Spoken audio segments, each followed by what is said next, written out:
controller down. It's time to talk about the gaming industry. My name is TJ Leo. And I'm Andrew. And this is episode 62 of Press Pause, a gaming podcast. How are you, my friend? I don't know why I put the spice on it. The spice. Yeah, I don't know either. The accent. I'm tired. I'm very tired. Yeah. I'm feeling like a broken man. We'll get to that shortly. I'm feeling like a broken man. How are you? I don't ask how you are most of the time. I should do that. That's okay.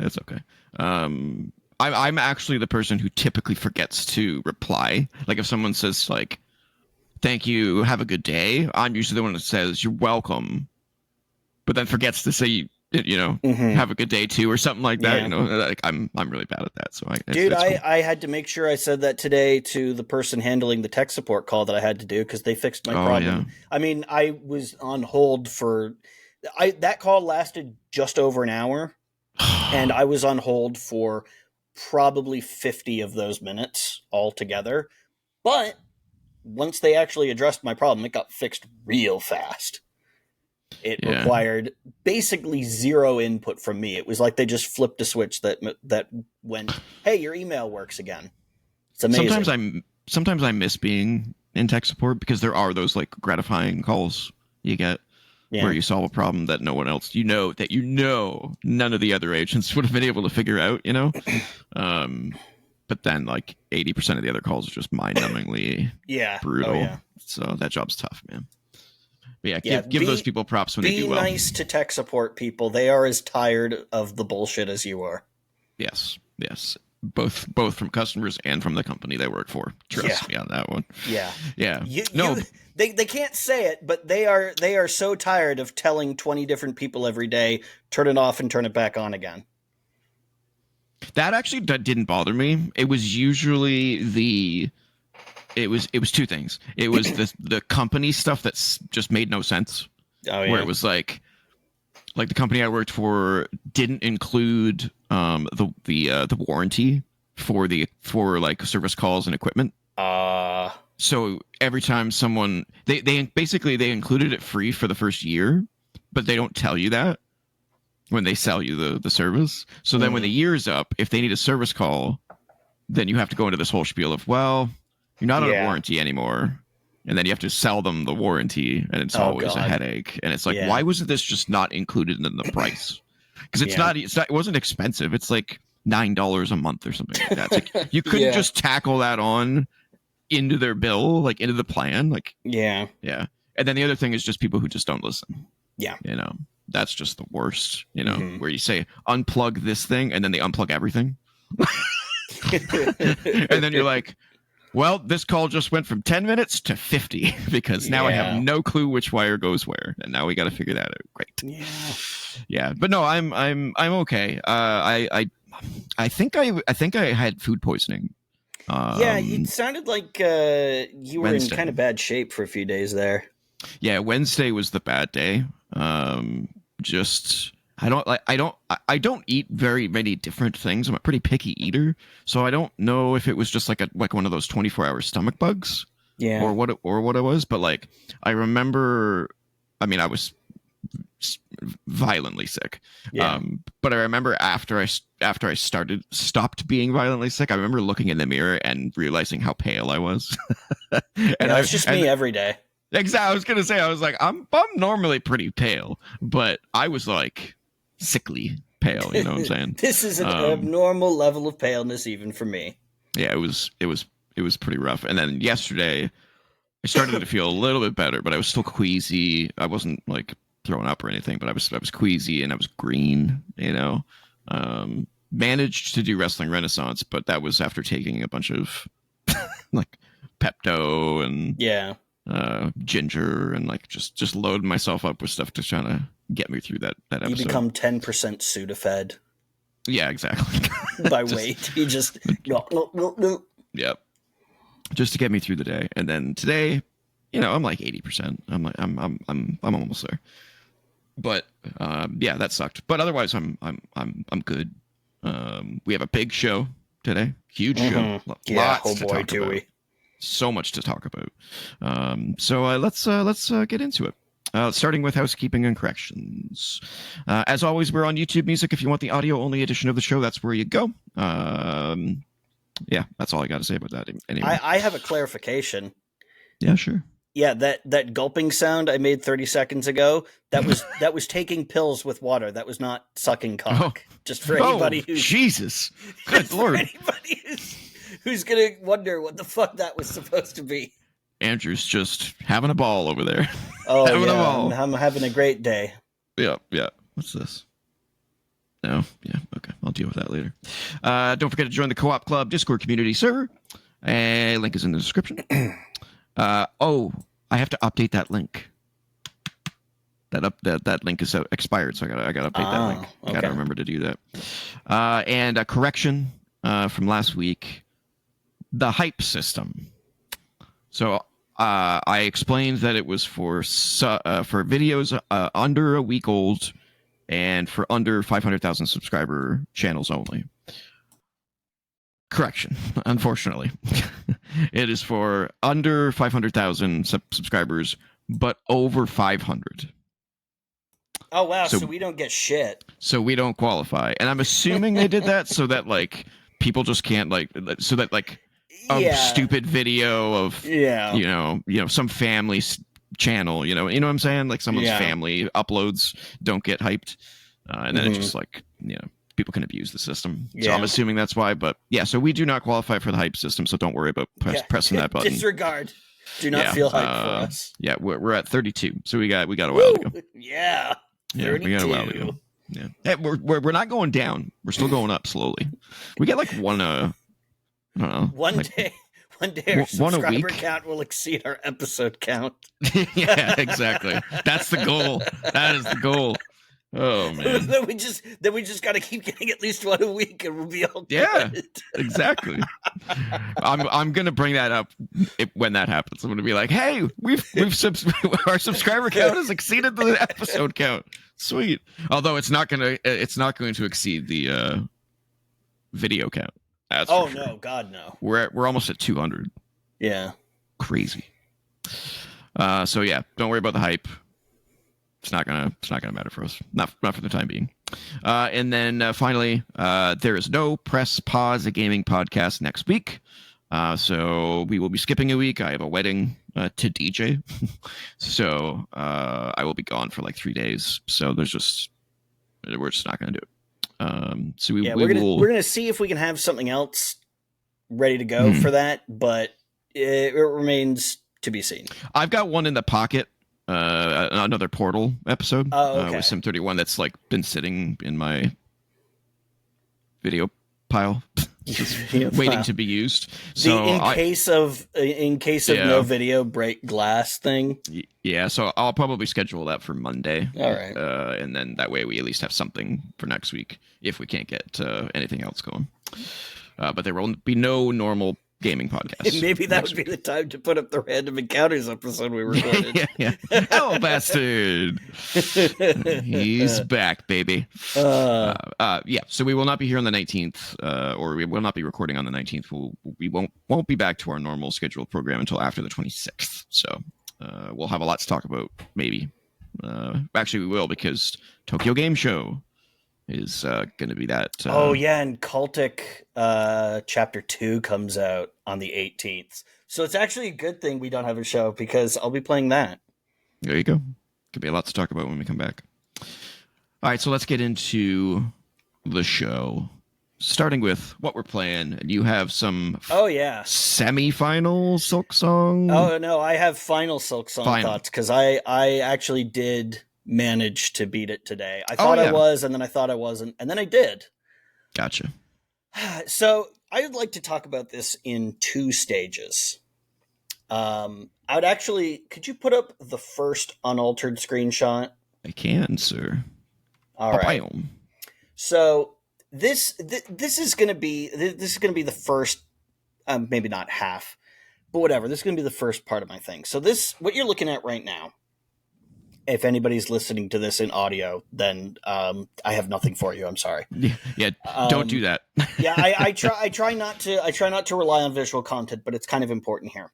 Yeah. So this is something that I've not really talked about at length for a few reasons. One being that it's not nearly as much an issue for me as it is for other people, but also that no game until this has it ever been such a problem, and that is that I have a visual impairment. I have a condition called keratoconus, where the cornea distorts out of shape and it doesn't focus because it's a lens and it doesn't focus the light correctly, and it leads to basically blurry vision. I also have myopia, which if you go out at night and you see street lights and they have like halos or like light trails coming off of them, congratulations, you have myopia as well. So sometimes that presents some challenges, right?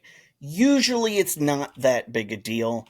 And in the past, games where it has been a problem have offered something to help me out with that. Like Ultra Kill, for example, has a feature that lets you highlight enemies with a great big outline, and you can even adjust the color of the outline, so that it's always something that's going to stand out from whatever kind of background you're shooting, the enemies in, whether you're in an area that's really dark or an area that tends to one color or another. You can always change it to make sure it's whatever will stand out best. So I have a question. Yeah. I'm playing Star Wars Outlaws. Mm-hmm. Well, I'm finished. I'll get to that in a minute. But it has accessibility options where you can change the actual, like, it basically puts like a colored filter over the character. So it's not an outline. The whole character kind of gets like I would say like an 80% translucent red, like colored skin. Yeah. So it can be, and you can pick the colors. Does that help, or do you need like an outline to make it work? That's also great. There's multiple ways of doing it. Having multiple solutions would be great. But my point is, what I'm getting to is that Silksong has none of them. Right. No accessibility. So this was a big problem for me. And now, as I've said, this is a screenshot. This is from my Steam library. I took this screenshot myself. This is what the game looks like normally. This is what the game looks like. By the way, is this a boss dying, or is this a move the boss is doing? I actually forget what I picked a screenshot that was in like the area where I was having troubles. I forget exactly what is happening at this moment, but I Gotcha. believe this was the area where I was having the issue. That platform looks awfully familiar. So this is what the game looks like normally. This is what it looks like to everybody who doesn't have vision problems. Would you kindly move on to the second version? Bam! This is what it looks like to me.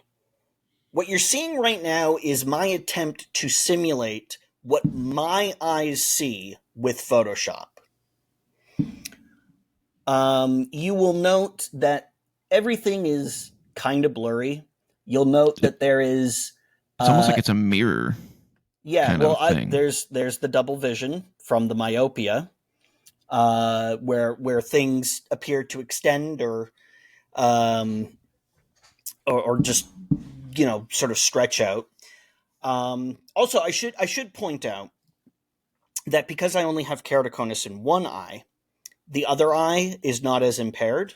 So my eyes have two different levels of visual acuity, and that also contributes to a mismatch.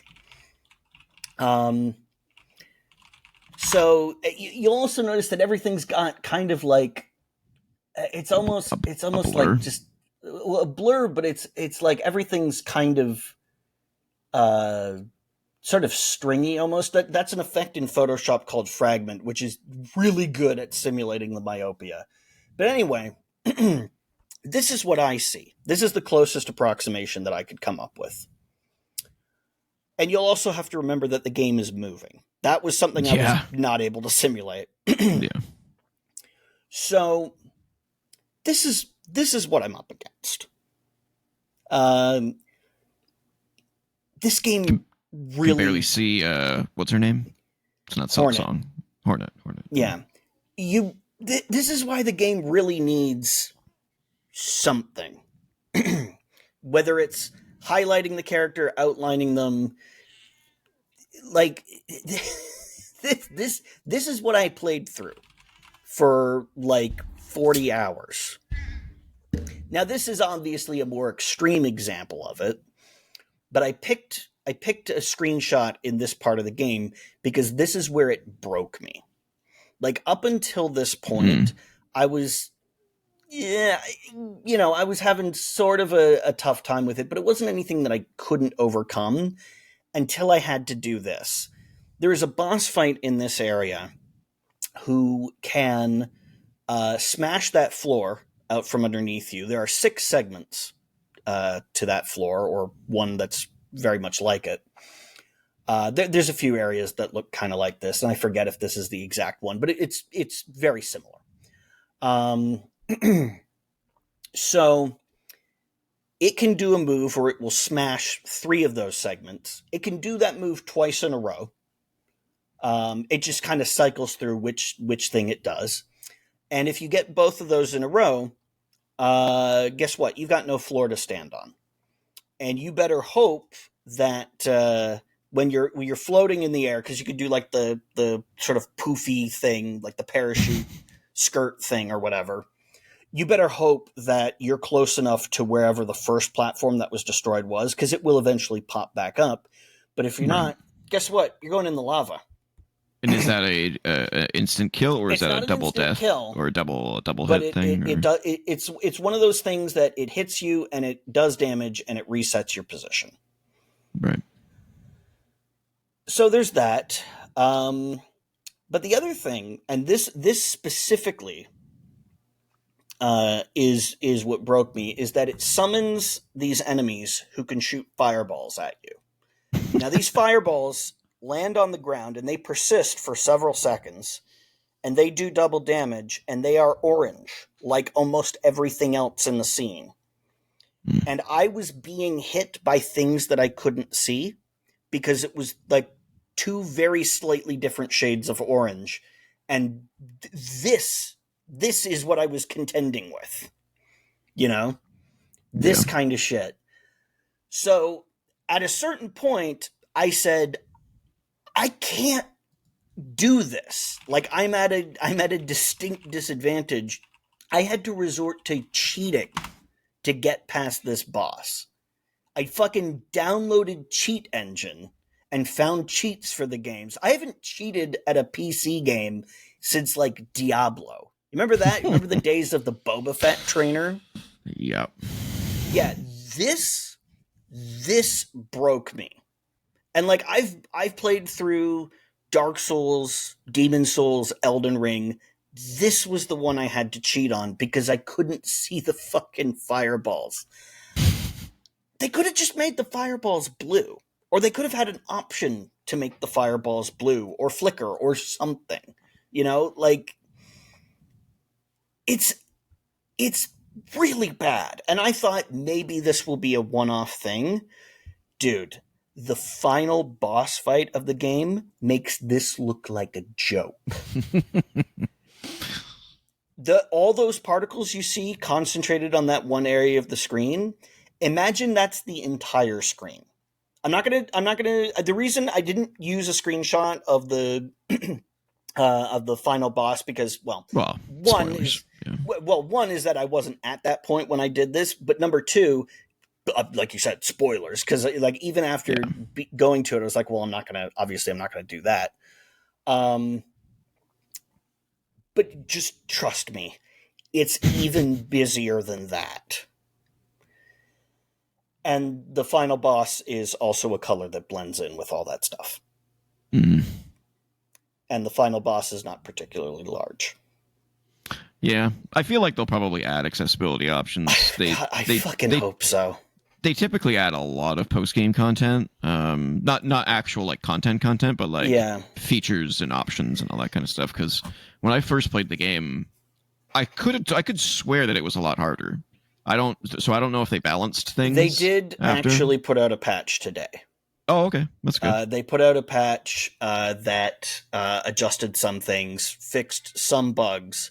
I will say this game was besides the fairly obvious bug-free. Besides the jokes of everybody in the game is a bug. It's a bug. This game is actually fairly bug-free experience, which it makes total sense because they spent a lot of time on this game. Yeah, well, I mean, but at the same time, you'd think with all that time they spent, they could have realized, hey, maybe we shouldn't have enemies and environment and attacks all be the same color.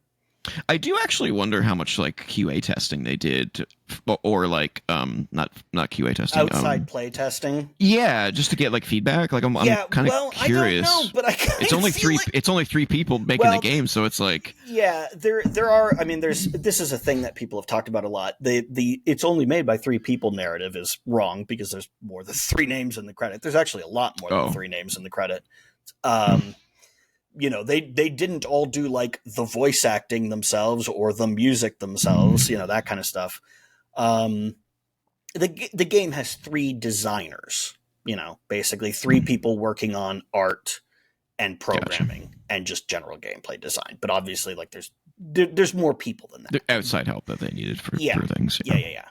Hell, not even all of the art for the game was done by their internal artist. The woman who does the voice of Hornet is actually also a professional illustrator, and she contributed designs cool. to both this game and the original Hollow Knight. But anyway, with regards to play testing from outsiders, I don't know. I don't usually like to speculate on this kind of thing. But I'm going to do it right now. I'm inclined to think that maybe not a lot because they didn't even give out review copies of this game. They said, no. I believe their statement was, we didn't want anybody outside the company to have it until the Kickstarter backers got it. Because this was originally this was originally going to be DLC for Hollow Knight. Right. It's just that the scope grew and grew until it became its own separate game. IGN still hasn't reviewed it. Yeah, so I'm wondering if maybe they extended that philosophy to outside playtesting, because this definitely feels like a game where the people who made it did their own playtesting and got really good at it and thought, no, it's too easy. Yeah. But anyway, I wanted to lead with that because it is going to provide some context for my feelings for the rest of the game. And people who are hoping that I'm going to be like, oh man, this game was awesome and worth waiting for. No. No. If you follow me on BlueSky, you will have seen that I've posted a few things about this game, and most of them have not been tremendously positive. This game, and this is where I move on to my more general criticism of the game. This was one of the most miserable experiences I've had with a video game in a long time. And I know people are going to go, oh, get good or whatever. It's not about the difficulty. I mean, the difficulty with my eyes, that definitely contributes to my frustration with it. That's not really on Team Cherry. I don't expect Team Cherry to cater to my specific needs, and I'm well aware of the fact that with disabilities, there's so many potential disabilities, so many ways in which a person can be impaired, that it's impossible to prepare for every specific one. You do the best you can to serve as many as you can and hope that it will be enough. And I understand that. I accept that as a person who has a disability. I accept that they can't like not every game can perfectly have a feature that counteracts what my impairment is, that's fine. But even without that, I do have issues with this game. And the Actual issue design issues. Yeah, the issue, this is a very death by 1,000 cuts kind of experience, because it's not that it's any one specific thing that is torturous. It's rather every single thing, more or less, has one little problem that on its own wouldn't be an issue, but all taken together, it's just painful. You remember how I said that the final boss of Hollow Knight had a problem where it was just one thing too many? Mm-hmm. That philosophy seems to have extended to every aspect of this game. There's just one more thing to annoy you. Like little things that you would normally go, okay, that's a little bit annoying, but it's not a big deal. But then there's just that one more thing that pushes it over, and it's like, oh, does it really have to be like this? Right. Does it really have to be like this all the time? The number of annoyed, exhausted sighs that came out of me while playing this game. And rather than try to cite every single example, I'm gonna give you a few. So the first one that most people are probably going to notice are the shell shards. These, you initially think that this is going to be your money in the game. No, that's rosaries. Yeah. I've gotten far enough to realize this too. Yeah, the shell shards are crafting materials. What's the crafting mechanic in the game like? Well, you have sub weapons, very Castlevania-esque sub weapons. I talked about this last week, where you assign them to a slot on your crest, and you can use them. Yeah. And there's a boomerang, there's a throwing knife, there's a triple throwing knife that deals less damage, but there's 3 of them. I got the throwing knife. That's about as far as I got, I think. Yeah. I played a little bit more last time. I'll talk about it in a minute. There's the thing that Hornet uses when she's a boss fight in the first Hollow Knight, the little spike trap thing that triggers when you touch it. That's one of the ones you can get. That's actually a really good one. But you need shell fragments to make those things. And when you sit at a bench, which is a checkpoint, it's basically this game's equivalent to a bonfire in Dark Souls, because as much as I hate comparing stuff to Dark Souls, it's very clear that that's where they took a lot of their inspiration from for this. Far more, by the way, than they did with Hollow Knight. And you could see the Dark Souls influence on Hollow Knight as well. This is 10 times more than that. But here's the thing. There's already a limit to how many of those sub-weapons you can carry. You'd think that the limit would be you can make as many as you have, shell fragments for. No. There is a hard limit on how many you can carry. Now, that limit can be upgraded, but it is ultimately still a hard limit. And it also uses your mana, or whatever they call it in the game. No, the silk is different. The silk is used for other abilities.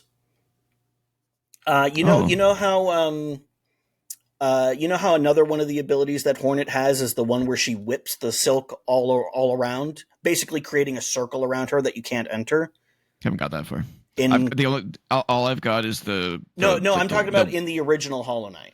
Oh God, yeah, I couldn't tell you. I played that game so long ago. Okay, well that's a thing. That's a move that she has. That's part of her moveset when she's a boss in that game. That's also an ability you get in this game. That costs silk to use. Yeah, just like the whip that she has. You get that really early. It's like it breaks the webs. Yeah. That uses it. But I could have sworn every time I threw a dart, it took away 1 slot from the white meter. No. Unless that was a different meter to show you how many you have left in your inventory, maybe. There's a red ring around the icon. You will note that ticks away a little bit every time you use it. Oh, okay. Gotcha. So anyway, but there's a limit. So like maybe you can have like 20 throwing knives or 10 boomerangs or whatever. And it raises the question, if there's a limit to how many you can carry, why are they also making you collect a material for it? You can't make these things anywhere else. Except for the bench. So why not just replenish them at the bench? You can only replenish them at the bench anyway. So why not just replenish them at the bench? Why have this extra crafting mechanic? Excuse me. Now, people will point out there is one crest in the game that does let you make them anywhere. Oh, okay. That's cool. But that's an optional thing that you might not even find. Right. And is it really worth making this whole mechanic just for that one? Like, why not just make it take money? You know, why not just make it take money, this other thing that you're collecting, to well, what else do they use for the thing that the shell fragments? Yeah, what is there anything else the shell fragments are used for? No, they're nothing. Only used for the ammo, basically. Well, there's also some side quests that it's like, hey, we need help rebuilding. Give us 400 of these. Yeah, but like you could just as easily do that with money, because there are side quests where it's, hey, give us 400 rosary beads. You know, like there's basically two forms of currency in the game. One is used for one very specific thing, and one is used for everything else. So yeah, it's a little weird. Why have it there? If I can only, under ordinary circumstances, repair them at the bench, why not just replenish them at the bench? You know? Yeah. I also hate how, and you can get I'm assuming you can get an item for it because you couldn't Hollow Knight. The fact that the shards don't come to you when you're near them, you have to actually like pick them up. Because like early on in the game, when I don't have that item that sucks them up, 50% of them fall into like a spike pit or something. So I'm like, okay, I just can't get those ones. If there is one that magnetizes the fragments to you, I never found it. There is one that will do it for the money. But if there's one that does it for the shell fragments, I never found it. Also, that's crazy. There's an item that, at least based on the description, makes it sound like enemies will drop more fragments. They do not appear to when you have it equipped. Yeah, I had some other item that was kind of vague in what it did, and I couldn't figure out what it did. So I was just like, well, I'll just use this other one. Some of the descriptions are not accurate. There's actually one item that people are not sure what it does yet.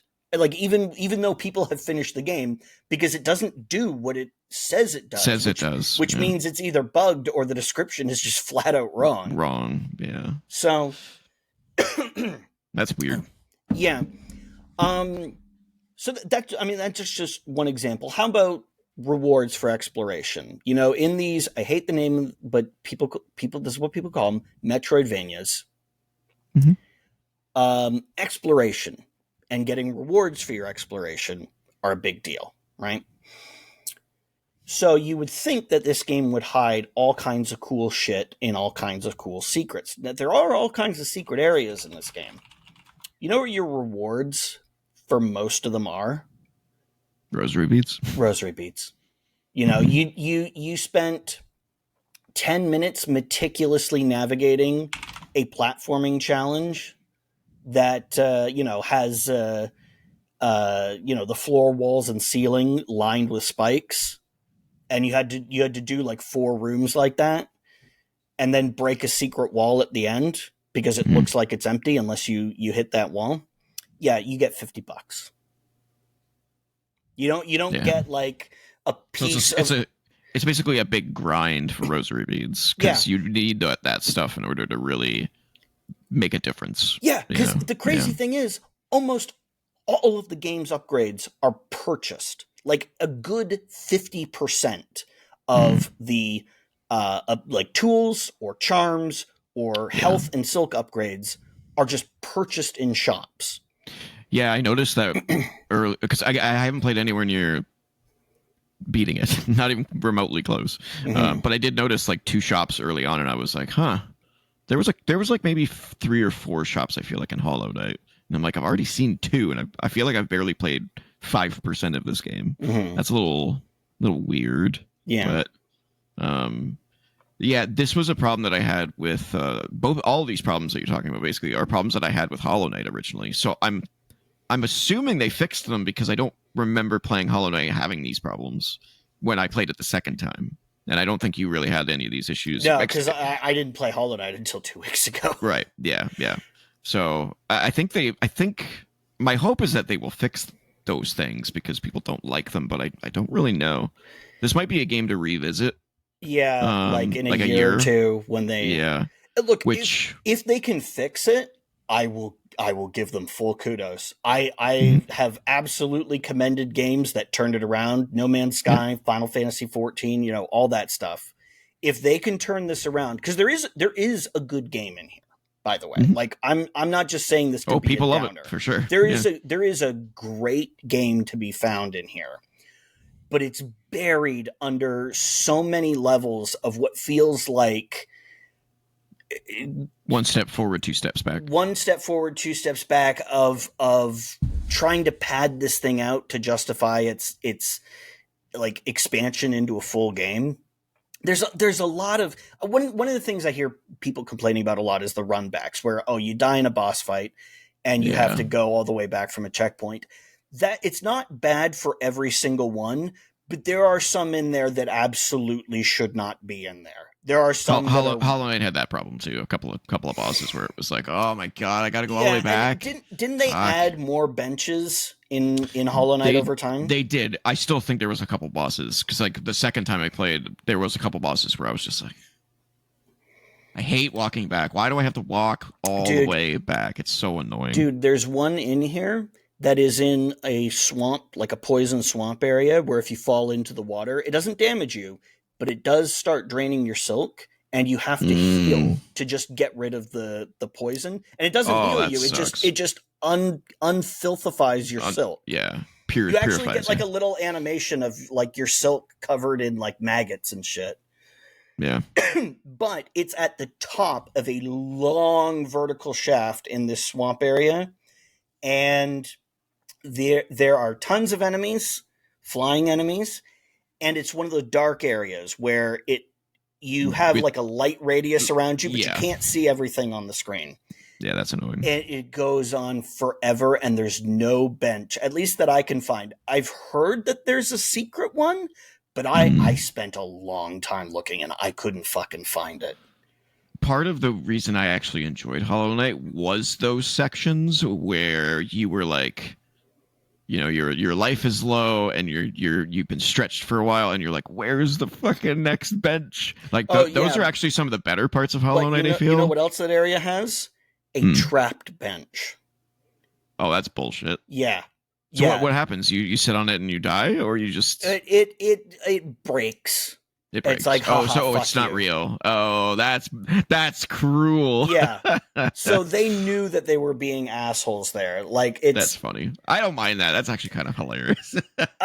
You say that now, but wait until you play it, and you've done that shit 10 times.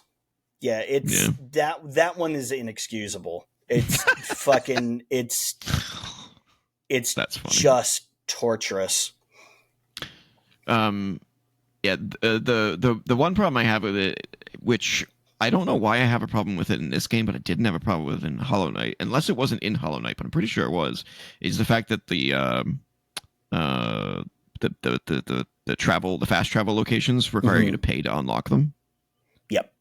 I'm like, that's just annoying because like sometimes you get to that area and you're just like you have two options: either come back way later and hope that you don't have to fast travel for a while, or just grind money. Yeah, and money is tight in the early game because not everything in this game drops money. When it was just Geo, I noticed that too. Everything in Hollow Knight dropped Geo, like 99% of everything. Yeah, in this game, there's a very clear distinction between intelligent, civilized enemies who have their just own, animals, like the ants, and just animals. And the animals don't have money.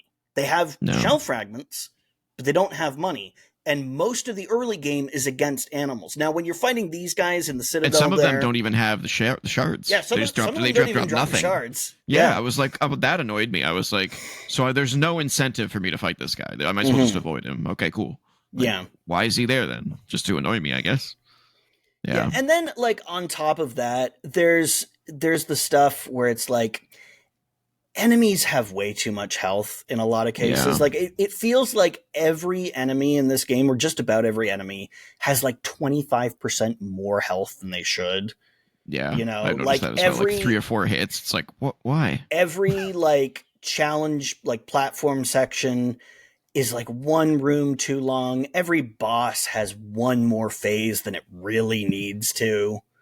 Yeah. It's always that one more thing. And it's like that pretty much everywhere. Ironically, the most fun I had with the game was in the Ice Mountain platforming challenge, which is actually completely reasonable. Hmm. You know, they even have the courtesy of giving you a bench halfway up. And let me be clear. This is an area that's cold, and it does the Zelda shit where it freezes you if you spend too much time in the cold. You start to take damage. Oh, wow. That's normally annoying, but Yeah, and that's the fun part of this game. That was the most fun I had with this game. this part right there. Yeah. Yeah. Yeah, you can see her little masks in the corner are like turning blue and shivering. That indicates cool. that you're How much time you've got left before you're well, it doesn't really you kind of get a sense for how blue the screen is getting. That's the other thing, is that there's no meter or anything. There's no boss health bars or anything. It was I noticed that too. That's tough. That would have I mean, that's not strictly necessary, but it would have been nice to know like how much longer I have to endure this. Did Hollow Knight have health bars? No. No. Weird. If it's there so weird one when thing I to notice take from the Souls games, it would have been fucking that. Yeah. Or at least like do the classic Super Nintendo thing where they change color. Yeah, Super Metroid has them changing color as they get closer to death. Yeah. Yeah, I like that. I think that's a cool way to do it. Yeah. Yeah. Oh man, the damage upgrades, man. So in Hollow Knight, the damage upgrades actually made a difference because the enemies didn't have way too much fucking health. In this game, you know what it does? It's like, hey, those little green caterpillars from the starting area, you can kill those in one hit now. Oh, you mean the least threatening enemy in the game? The least threatening enemy. Because it's in the very, like the one we just saw there, because it's in the very first area. I can kill those in one hit now instead of 3. Great. Fucking awesome. Yeah. I only had to get 2 weapon upgrades to do that.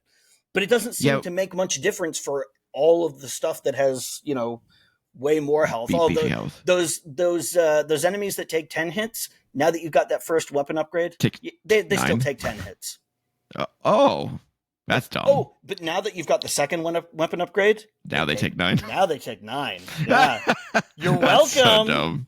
Wow. Look at how generous we are. Oh, and guess what? In the game's third act, there's a corruption mechanic, and seemingly any enemy in the game can randomly become corrupted. Guess what? They get double health. They get double health, and when they hit you, the hit corrupts you and takes away, I think, 2 pips of silk. So you're not just losing health now when you get hit, you're losing silk. That's bullshit. When they're corrupted, they randomly shoot corruption attacks that can take multiple forms. How did you feel when players figured out that there's a harder mode? Oh, you mean the Super Spirit or something? Steel Soul? I mean, that's in the first game. That's in the first game. Yeah, but I mean, like, the game's already insanely hard. Hollow Knight was, like, fair, I feel like. Yeah, Hollow Knight was pretty fair, at least by the time I played it. But yeah, you get Steel Soul either by finishing the game or by inputting, I believe it's just the Konami code.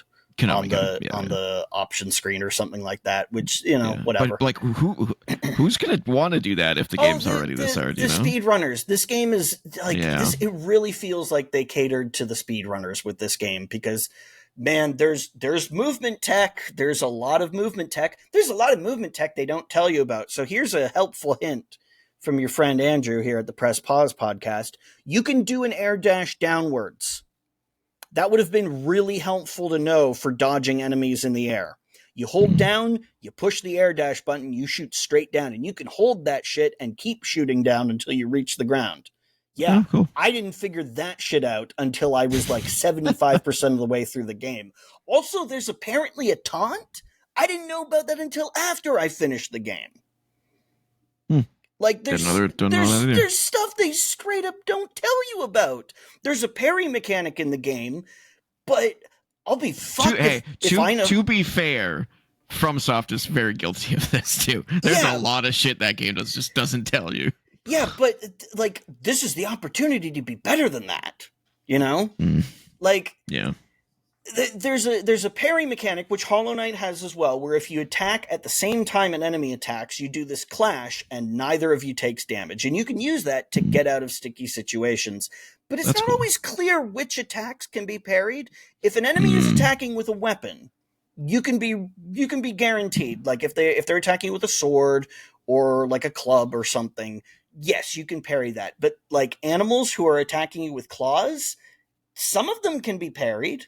Oh yeah, that's annoying. But not all of them. My best guess is that if it does a white, like whooshing slash graphic, then it's probably parryable. That's my best guess, but I don't know. I don't know for sure. Yeah, there's a lot of games that are good at telling you, dodge this one or you can parry this one. Yeah, yeah. But also, like I was in the final boss fight and I saw a new kind of parry. In the final boss fight, there was like a blue flash instead of a white one, and it's like, what's that mean? Is that an effect unique to this boss fight? Or is that like a perfect parry that I've never done before, but somehow I've now done multiple times in the final boss fight? I don't fucking know. Yeah. I don't know. Like, it just doesn't tell you. You know what else it doesn't tell you? That you need to do all of the side quests to get to Act 3. Oh. Yeah. So, side quests are not side quests in this game, apparently. I'm guessing that's the excuse is, well, we don't call them side quests. We call them wishes. You go to the wish board and you accept a wish. See, they're not called side quests. That's your clue that they're necessary. Oh, really? Fucking very helpful, guys. Thank you. Yeah. Yeah, that's a little weird. And some of those wishes are brutal. They're so don't spoil any of those, because I've done a few of those and they're kind of cool. But I can imagine they get kind of crazy. Yeah, there is one that I think may have been bugged. Oh, okay. Yeah, and I will say I use Cheat Engine for that as well. Do you mind if I say one type of one, because it was something in Hollow Knight as well? Oh, okay. Yeah. If it was in Hollow Knight. So there was a side quest in Hollow Knight where you had to deliver a flower across the fucking game world, and if you took one hit, that fucking flower would wilt. That's not one of the wishes. There are deliveries. It's not a one hit, but they do have like 3 or 4 or 5, depending on the difficulty. But they're wishes? Yeah, they're wishes, and so you have to accomplish those in order to beat the game. You have to accomplish those to get Act 3. Ooh, I don't like that, because I didn't do that side quest in. No, absolutely not. Me neither. I was like, "There's no fucking way I'm going to get across this whole map without getting hit." Are you kidding me? That's how you get the best ending in Hollow Knight. And I said, you know what? I don't need to get the best ending. I will settle for the okay. Because I mean, let's be real. None of the endings in that game are good endings. I settled for no ending, because I gave up on the final boss. I was like, I mean, you can just kill the Hollow Knight and not fight the Radiants, and you'll get the worst ending. I did that, but I didn't fight. Yeah, I didn't.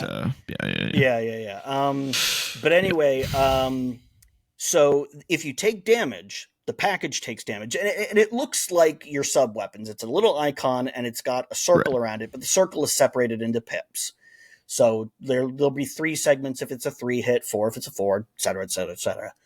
And if you take damage, it, takes damage as well. Takes a pip. By the way, it takes as much damage as you do. So if you get hit by an enemy that deals 2 damage, say goodbye to 2 pips on it. Oh. No thanks. I was just walking around a stage, and it took damage. Like there wasn't an enemy there. Oh, so a bug. There wasn't a projectile there. I think it seems like a bug to me. It only happened the one time. Is it possible that there's also a hidden timer? And one of them does have a timer. Every... One of them does have a timer, and they are explicit about that. None of the other ones are timing based. Must have been a bug then. Yeah, the one that has a timer, you can actually see the pip like going down slowly going as down. time goes on. Yeah. So okay. they are upfront about that. I don't mind the timed ones. I hate the ones that you take a hit and they go away. Yeah, that's but brutal. once I saw that pip of health disappear from it randomly, I said, "Oh fuck no, no, that might maybe that was just a freak one-off thing. Maybe I caught like the piece of an attack or something like through a stage or something. I don't know. I'm not going to risk doing this, getting to the end, and then it just taking damage for no reason. So I fucking used cheat engine. I had to figure out how to do that one because that was not a cheat that came in the list of cheats I downloaded. I had to fucking figure out how to use cheat engine, which is actually not that hard. It's basically the way that Game Shark or Pro Action Replay works. So that was actually kind of fun. That's cool. And I will say, to the developer's credit, the only time the game crashed was with cheat one engine. of the times when I used cheat engine. So that was my fault.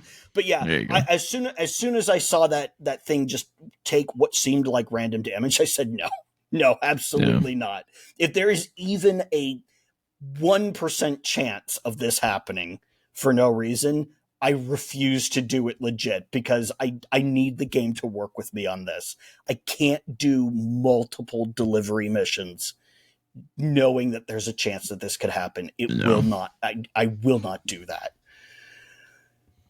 So yeah, Silksong is a game that like I really feel like it needs some tweaking. They need to just it'll get tweaking. Shave off all of that completely unnecessary. Like I'm not even talking about the difficult. You want to have bosses that deal 2 points of damage? Fucking go for it.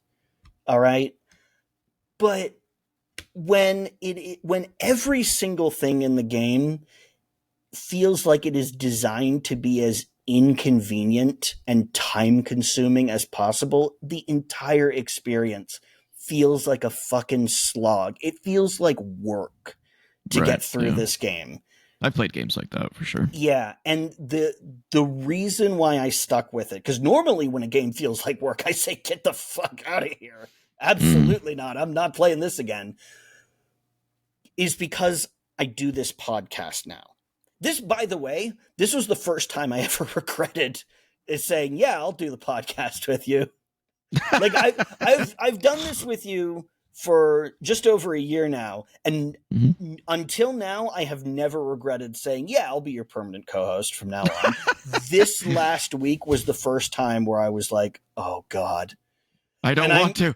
Don't make me. Yeah, like I would really, because my philosophy is if I'm gonna do a show about video games, I can't just play a little bit of it and say this sucks, because what if it turns out to be great? Like if I'm gonna give like Final Fantasy 13. Yeah, we yeah. Well, look, I wasn't listen. That was long before this, okay? Yeah, I know. Okay. It only takes 36 hours and then it gets good. Yeah, then it gets great apparently. I'll take them at their word because I haven't checked. But like that's the thing is if I'm gonna spend nearly an hour now crapping all over this game, I had better like see as much of it as I possibly can so that I know that there's not something in there where it's like, oh, now it all makes sense and is awesome. That is why I pushed my way through this. And even then, I'm starting to reconsider that policy. This was really, really painful for me. And if I didn't want this game to be great, it wouldn't have been nearly as bad. But like, I'm fresh off of Hollow Knight, and I really liked like 95% of that game. Hollow Knight's amazing. So I expected this game to be harder because, well, why wouldn't it be? It's a sequel, right? Yeah. And it's very, because it was originally a DLC, it's very clearly going to be the kind of sequel that you expect people who have played the first game for. I'm not saying that's necessarily the right approach, but it is the approach that I was pretty sure the game was going to take, and indeed did. Yeah. I really, really wanted to like this. Yeah. And it crushes me that I don't like this. It gives me no pleasure. Like, I'm not doing this to be like, oh, controversial, hot take, get those clicks. I really wanted to like this game. I haven't been hyped for it for nearly as long as anyone else has, but I still wanted it to be good, right? Also, Hornet's just a cool fucking character. Like, she's got such a minimalistic design, but she just manages to seem so effortlessly cool. Yeah, like, that drawing you did was badass. Yeah. I'm actually working on another one right now. Of Hollow Knight? Yeah. Or is it? It's not Hollow Knight. Who you play as in the first game, right? You play as the Hollow Knight is the guy at the end. Yeah, you I don't know if you ever. He's never given a name. Hornet calls him Ghost. The developers just call him the Knight. He's technically not even a him because he's not even really a. Well, I mean, it's not really a spoiler. If you haven't played Hollow Knight at this point, the statute of limitations for spoilers is over. Oh, yeah, it's over. The character in the first game isn't even a bug. It's a collection of darkness, of anti-life, of the void in a bug shell. Because the Pale King and the White Lady just made hundreds and hundreds of those things to try and be a containment vessel for the Radiance, which is why it's the Hollow Knight, because it's meant to be a vessel that contains the Radiance. And one of them, the Hollow Knight, happened to be the one that worked, kind of, until it didn't. Yeah. So one of the other ones, one of the failures had to come along and fix it. Right. Which, if you've beaten Hollow Knight, just really kind of amounts to, hey, I'll take your place. You're clearly broken. I'll switch in. So, problem solved? Question mark? Well, actually, no, there's not a question mark, but that's spoiler territory, so I'm not going to talk about that. We'll just leave it at that. Yeah, man, I wanted to love this game. I really wanted to love this game, and it hurts that I don't, because I have the same issue with games, like Starfield. Yeah, it sucks that I don't like that game. Like, I want to love that game because that is, if you told 10-year-old me that you're gonna play a video game where you design your own starship and explore the galaxy and manage a crew, like, I'd be like, what the hell? That's going to be the best thing of all time. Yeah, but and then it comes out and it's like, it's boring as fuck and needs a lot of work. Yeah, so I did play a little bit more with the Xbox Series X version, with the stick, not the D-pad. Wasn't my preferred way to play it, but I got some more out of it. I beat the Bell boss. The Widow. Is that what you call it? It's the Bell boss is the one the fast travel boss. Oh, that one. Oh, God. Yeah, the Bell. So you haven't even gotten. The Bell Beast. Yeah, I thought you were talking about the Black Widow boss from the Bell Town. No. I haven't even got to the Bell Town. Oh yeah, well, it's one of the things that's in here. You'll see it at some point in this video. She's tough. She's not like insurmountable, but she's challenging. I beat the Bell Beast. I beat him on the second try. Once I realized that those friggin' balls did double damage, I'm like, okay, avoid the balls. Avoid them at all costs. That's not a thing you can just tank. Yeah, I was just like, oh, okay, so as long as I avoid those, I'll be fine. What we just saw was the Widow that I was talking about. Oh, okay.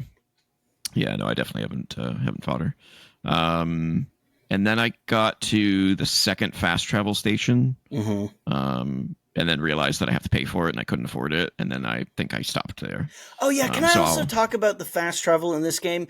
There's 2 fucking types of fast travel, and you can't just go to every single one of them. There's, like, once you get to the Citadel, there's elevators that you take, and, like, but you can't go from the Bell Beast to, well, there's one. There's one that has both a Bell Beast point and an elevator point. But it's like every time I want to fast travel somewhere that involves like crossing that threshold, I have to go to an extra stop. Like, you see what I mean about this? Yeah, it's slog like, again. Yeah, it's like it doesn't need to be like that. Yeah, why do I have to take an elevator after I've already taken a Bell Beast? Why can't there just be a Bell Beast on the opposite side of the meter? Yeah, why do I have to use this thing as a fucking relay station? Why can't I just... Because there's nothing preventing me from using that. So why do I have to take that extra step every single time? I can understand it the first time you reach it, but like, why can't they just say, "Oh, well, you've got that one place that has them both. We'll just let you fast travel straight from one to the other without having to go through that one as a middleman." No, you got to do it every single time. Yeah. Hollow Knight, I felt, had that same sort of issue where it was just like the fast travel stations were a little too few. Yeah. And far between. And actually, the issue that you're talking about is far more akin to Blasphemous, which I know you haven't played. Yeah. But I played that game and I love that game. But it has the same issue. It has fast travel stations, but it also has like different elevators. Types. Yeah. Yeah. So there's elevators that unlock, and pretty much most of them will bring you back to like the main town. Yeah. But they take you very far away. Yeah. Because of just the way the map works. But some of them, you know, it's just not organized very well. Yeah. It's like you could have added a fast travel station right here. Why didn't you do it? Like, there's no reason. You just didn't do it. So yeah, no, I totally get that. My biggest issue with the game, besides the fact that this D-pad sucks, which is not the game's fault, is the multiple enemies problem that you talked about, where sometimes you get hit twice. Yeah. And it's not, I mean, it is your fault if you get hit twice, but it's also not your fault because most games like this give you a second of invincibility after you get hit, so that you don't get double beaten. Yeah. This game has you frozen in place and then gives you the moment of invincibility. Yeah, it feels unfair. Yeah, it sometimes. Feels like you're still, and I still haven't figured out if that's how it works. Like the fact that I've played this game for like 40 hours and it's still unclear to me how that double hit mechanic works is like, guys, come on. Yeah, be clear about your shit. Yeah. So I'm personally at the point where I'm not going to continue. I'm gonna wait. I'm gonna revisit this game. In a year, maybe two, and kind of see what they've done to it. Yeah. Which for me is the same kind of thing you were talking about, where it sucks because I really want to play this game, but I also I don't want to go into this game with the same resentment that I have for it. Yeah, resentment. I don't know if that's the right word, but like, I want to play it at its best. Yeah, and it's not at its best right now. No.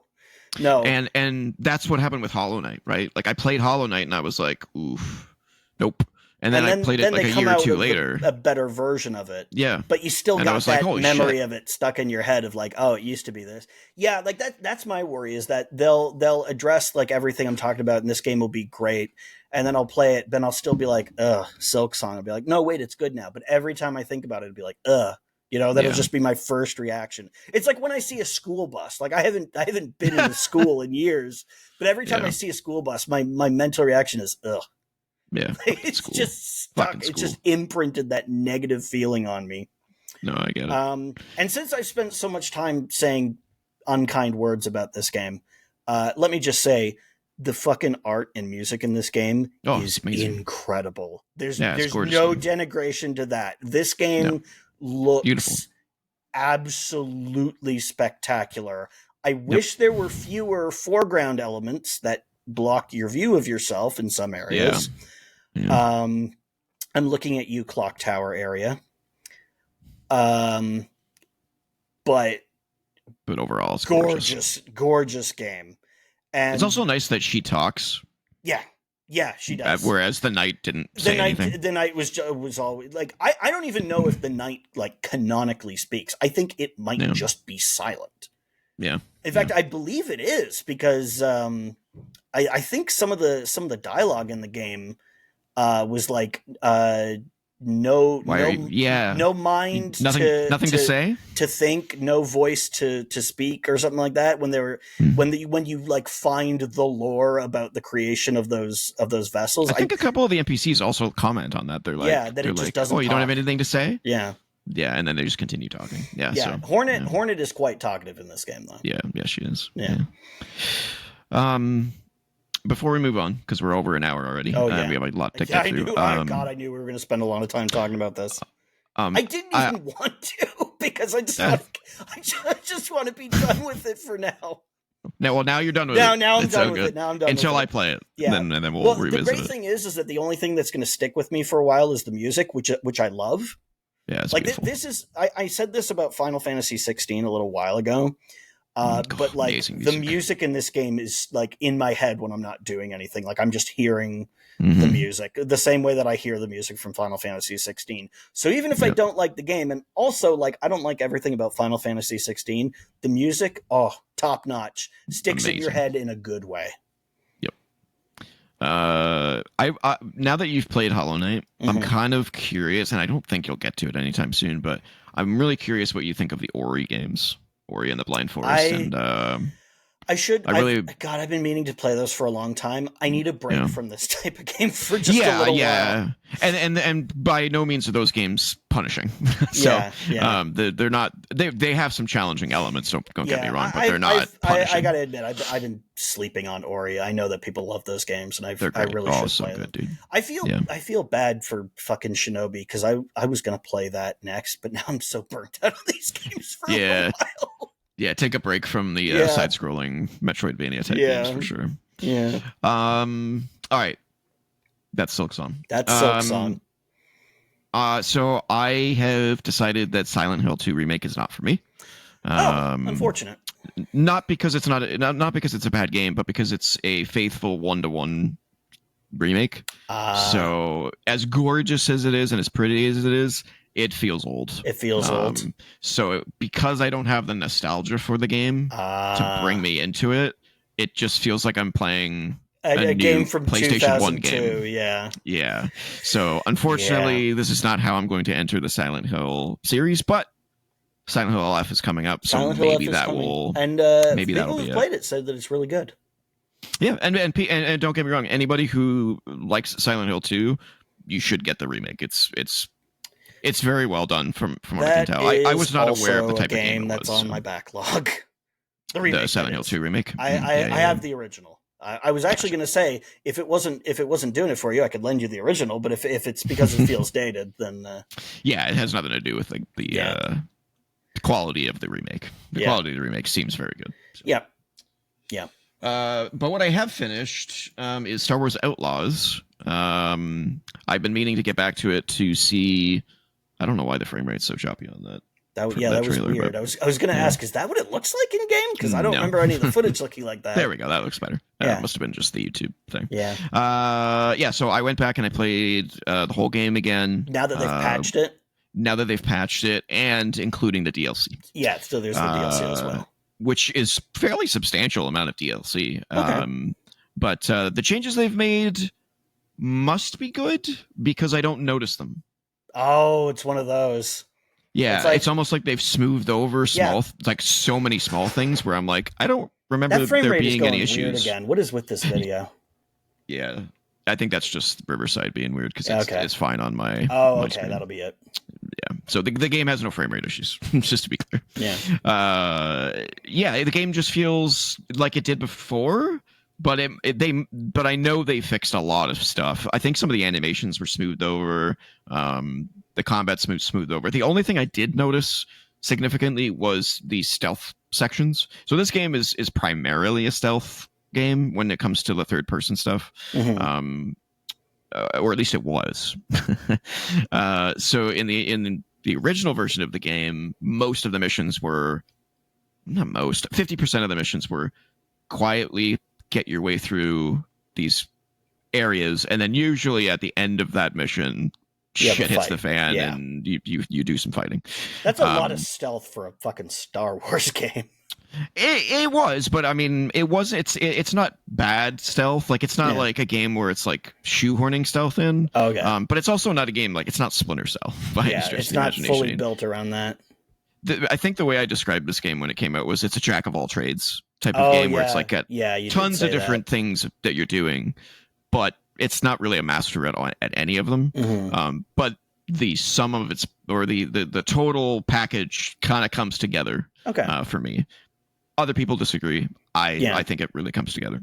I still feel that way. I had a lot of fun with it. There's so much to do. I mean, it's an Ubisoft game, so there's always the open world's got shitloads they're never of lacking things. for content. No, there's so much content in the game, and the DLC was really cool. So there's 2 DLCs, expansions, I should say. One's called Wildcard, and the other's called A Pirate's Fortune. So Wildcard is a sort of, it's based around Lando Calrissian. You're doing a lot of investigatory stuff. You're playing Sabacc, which is the card game in the game, which is super addicting, by the way. I wish I could just play that in real life. Like, it's really fun. Oh yeah, like it's they did with Gwent. Yeah, except it's not that deep. It's basically poker. It's basically Texas Hold'em, but with some alternate. The only one of those, like, here's a card game to go along with our main games that I ever got into was Triple Triad in Final Fantasy VIII, and that's probably because I didn't like the rest of that game all that much. Triple Triad was like the highlight of that game for me. Yeah, I didn't get into any card game. Yeah. I don't think. I the only side game I ever really got into besides Blitzball was I fucking hate Blitzball so much. Yeah, I know. Was Orlog in Assassin's Creed Valhalla. It's a dice game. I love dice games. So. But anyway, so the wild card was good, but it was pretty short for a paid DLC. I was a little disappointed in how short it was, and it also doesn't introduce any like new areas. I mean, it introduces a new area, but it's not something you can return to or explore. It's just there for the DLC. Okay. So it's one of those DLCs where it almost feels like a separate thing. Yeah. Where it's like you go off, you do it, and then it's done, and then that's kind of it. Pirate's Fortune, however, introduces a whole new system to explore. Okay. A whole new system of quests, a new ship, which in the main game there's only one ship in the game, so the fact that you can fly a different ship is pretty cool. And it also introduces like another clan that you gain rep for and unlock stuff. And so they went all out. They went all out.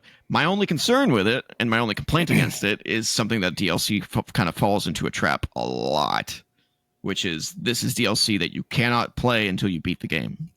I hate that shit. I hate that shit. I'm kind of mixed about that because, like, I understand wanting to integrate it into the experience, but then also, like, in Morrowind, one of the DLCs starts with you being attacked by high-level assassins, and since that isn't locked until after you finish the game, if you start a new game with that DLC installed, you will be attacked by high-level assassins from, like, literally leaving the starting town. It is relentless. Right. You have to turn that off, or else you will be destroyed every single time you try to rest in the game. My problem with this one is that there's really no reason that it couldn't have been at any point in the game. Yeah. Like, it's not there's like nothing story in it related. No, there's nothing in it that really connects you to the main story. It's not like, because this happened in the main story's ending, the main boss, this guy rose to power instead. Yeah. It could have been at any point in the game, and they just chose to not do it. Like in Diablo 2, which is how that DLC works. Yeah. It's like, there's no reason for it to have been locked behind the ending. Mm-hmm. And the bigger problem with it is that all that extra content that they've added that I just went over would have been so helpful. Oh, yeah. In like the main game. New weapons and stuff or whatever. New ship, new weapons, new passive traits for the ship. And it's like, I've already beaten the game, and now you're giving me all this shit. Now you have nothing to use it on. It's like when Resident Evil gave you the unlimited rocket launcher if you beat the game. It's like, great, thanks. Yeah, I mean, it's fun for 5 minutes when I'm blowing shit up, but like, okay. To be fair, that is an unlimited rocket launcher. Yeah, I mean, that's fair. It would be like giving you a new gun at the end of Resident Evil. Yeah. Or that wasn't like a joke overpowered weapon. Yeah. Like, it just feels like this would have been really helpful. Like, because it gives you a whole new set of upgrades for the ship. Yeah. And it's like, I've already done the game. Like, there's no need. I don't have any need for this besides to see it. But the missions are not like side quests in terms of like they're deep stories. They're just like missions to help you grind money, missions to help you grind reputation so that you can unlock these things. But once you unlock them, You've done it all. There's nothing left to do with them. So it's like, what the fuck did you do that for? Yeah, it's like like the bike in Breath of the Wild. It's like, why did you leave the bike until the end of the game when I've already done everything? Yeah, like, that was a big so that's problem. Frustrating. Yeah, but I don't like that at all. I am sympathetic to developers in that situation, because what else? Like, you can't give them nothing. Like, can you imagine if you did all that shit in the Breath of the Wild DLC and you got nothing for it? Like, you didn't even get the bike. But like, why didn't they allow you to do it earlier in the game when it would have been more useful? Yeah. There's no reason. There's very rarely do I ever find there's a reason to lock it behind the end of the story, unless it's like a sequel to the story, like a semi-sequel. Dude, if you could have brought that bike from the Breath of the Wild DLC forward into Tears of the Kingdom, holy shit, that would have been so great. Oh, yeah, that'd be cool. Yeah. But then you wouldn't be motivated to like make any contraptions to get around. Yeah. So I get that, but seriously, guys, come on. Yeah. That bike was cool as shit. We would be talking about bikes and Nintendo games more a little bit later, actually. We will. But yeah, I still love Star Wars Outlaws. The DLC is great. They also added a bunch of free content, because there was a bunch of, like, how sometimes when you don't play a game for a while and you come back and then there's like 10 pop-ups like, hey, this is now a thing, that's now a thing. Oh god. Yeah, in this game, your whenever something new pops up, your droid who's basically like your second in command of your crew, he messages you and says, hey, I got a message from so and so when you come back after playing this game, he's like, hey, I got a message from so and so, hey, I got a message from so and so, hey, I got a message. I'm like, okay, they added a bunch of shit. Cool. You guys couldn't have padded that somehow instead of just like blasting it at me when I came in. Well, okay. Yeah. Oh man, I remember when I first played Oblivion, all the DLC had come out by that point. And you get out of the prison, and they're like, the way that the DLC for that is included is like a big box comes up and says, as you mingle, this is now unlocked. As you mingle in the crowd, somebody presses a message into your hand. It's like, mingle in the crowd. I just got out of the fucking sewer, like in every other in the forest game. There's nobody here. Who the fuck pressed a message into my pocket? That guy, that guy passed you during the loading screen. Yeah. What's this shit about? Hey, we need an heir to this castle. Like, you don't even know who the fuck I am yet. Yeah. It's always designed with the intention that, like, oh, you're a big famous person because you saved the world at the end of the game. They never think about how it feels when you start it up.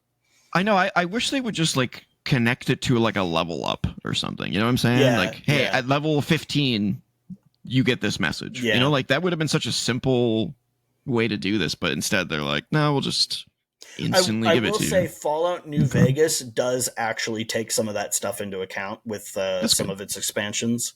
That's cool. And there's even a companion character that is part of one of the expansions, and how you have had a relationship with that character makes a big impact on that particular expansion. So they did go all out for that one, but yeah, I mean, it's tough. A lot of times, like, oh, we didn't figure this out until after the game was done. Yeah. Fuck, how do we tie it in? Yeah. Yeah. But there are better ways. There are better ways. Yeah, definitely better ways. Yeah. But yeah, I still recommend Star Wars Outlaws. Play it if you can. It's excuse me. It's one of my favorite Star Wars games. So, which isn't saying much, honestly. Yeah, there's not a whole lot of them. Star Wars games. Like, thank God it's a franchise that's really well suited to adaptation to video games. It's like, they mostly better be good. Because as far as modern Star Wars games, though, there's not a whole lot. Well, there haven't been. EA really kind of sat on it for almost a decade and did you say shat on it? I think he shat on it. Well, I said sat on it, but yeah, that's what I meant. Okay. And they did like 2 Battlefield games and then canceled like 2 other games or something. They canceled the Visceral games was in line to do one, weren't they? Yeah, and then 1313, and which was Disney's fault, not EA's. To be fair, back when LucasArts was in charge of it, there was a fucking new Star Wars game like every year, sometimes multiple in a year. You remember all the fucking Star Wars video games that came out around Episode 1? Oh yeah, there were many. Shitloads. There was Battle for Naboo. A lot of them weren't good. But. Well, there was Episode 1 Racer, there was Jedi Power Battles, and then there was just the Episode 1 game. which is weird because Jedi Power Battles also pretty closely follows the movie. But like outside of just the episode 1, the video game, they weren't bad. Jedi Power Battles is a little janky. Well, a lot janky in some places. It's pretty janky. There's a spot in that game where you have to like shut down fans so you can stand on the blades, and if you pause, the fans are still moving in the pause state, so when you unpause, the blade will no longer be underneath you. How do you have a bug where the pause and unpause state has the fan doing 2 different things? I don't even know how that bug happens. But I like Jedi Power Battles, even if it is a little bit janky. Yeah, it's janky. But Episode 1 Racer and Battle for Naboo are great. Yeah, Racer's amazing. We have some good memories of that one. Oh, yeah. Look that way. Ah, fuck. Yep. That was a good one. Yeah. All right. We have so much left to get through. Okay. Oh, God, do we ever? We do. We're not even at letter time, man. No, and we have something before letter time, which is... Happy Birthday Video Games. Happy Birthday Video Games! This is a special edition of Happy Birthday Video Games because by the time this airs, Super Mario Brothers turns 40 years old. Not the Mario franchise, but Mario Brothers, the NES side-scroller game. Yep. Crazy. It's weird to me that they're taking 2 separate anniversaries for Mario. It's like there's the release of Donkey Kong, and then there's the release of Super Mario Brothers.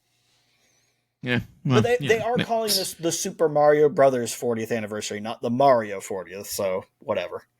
Yeah, we'll talk a little bit more about the 40th anniversary later. But I just wanted to. Just wanted to bring that up before we got to. It's letter time. It's letter time. Hooray. And we have a new submission. Submitter? Ooh. Viewer? Writer? I don't know. Lord of the Murlocs. Oh, right, man. Which I think Murlocs. Is that a Warcraft reference? It's something. I'm trying to remember. It's like Warcraft or Dungeons and Dragons or those. What were those things from Flight of Dragons? The things that chittered until people went insane. And Sir Oren Neville Smythe was like, nobody knows what I'm talking about. Nobody knows. That's a great movie. Go watch that movie. Go watch. What's it called? Flight of Dragons. Okay. You should watch it. I think you'd like it. It's basically it's the basically 80s or 90s. 80s. It's basically a Dungeons and Dragons movie. Oh, okay. It's got like a party and a quest and can't be any worse than the original Dungeons and Dragons movie. Oh my god! What a pile of shit that was. It's way better, and it's got Harry Shearer and John Ritter, James Earl Jones. Oh, it's an animated movie. It's really good. Okay. It's from the same people who did The Last Unicorn. Oh, okay. Yeah, that's a good animator. Yeah. It's from those people. Right. Anyway, Lord of the Murlocs, yes. He writes in, quote, "What do you guys think past generations are remembered most for? And what do you think the current generation is going to be remembered for?" So I'd like to go through each one and say what we think our positive and negative thing about each generation is, because there's definitely some discrepancies. So let's start with the NES Genesis generation. What do you think that is remembered for? I think it's probably obvious what the positive one is, and that's Nintendo saving the gaming industry. I think is what that generation's remembered for. There's that. Broadly speaking, I would kind of say the music, because the bleepy bloopy like NES style of music has long been shorthand for this is the sound of a video game. True. Like as far as like a mainstream cultural imprint, that's kind of the like obviously to us it's a lot more nuanced than that, but to the general public, it's like this is the sound of a video game.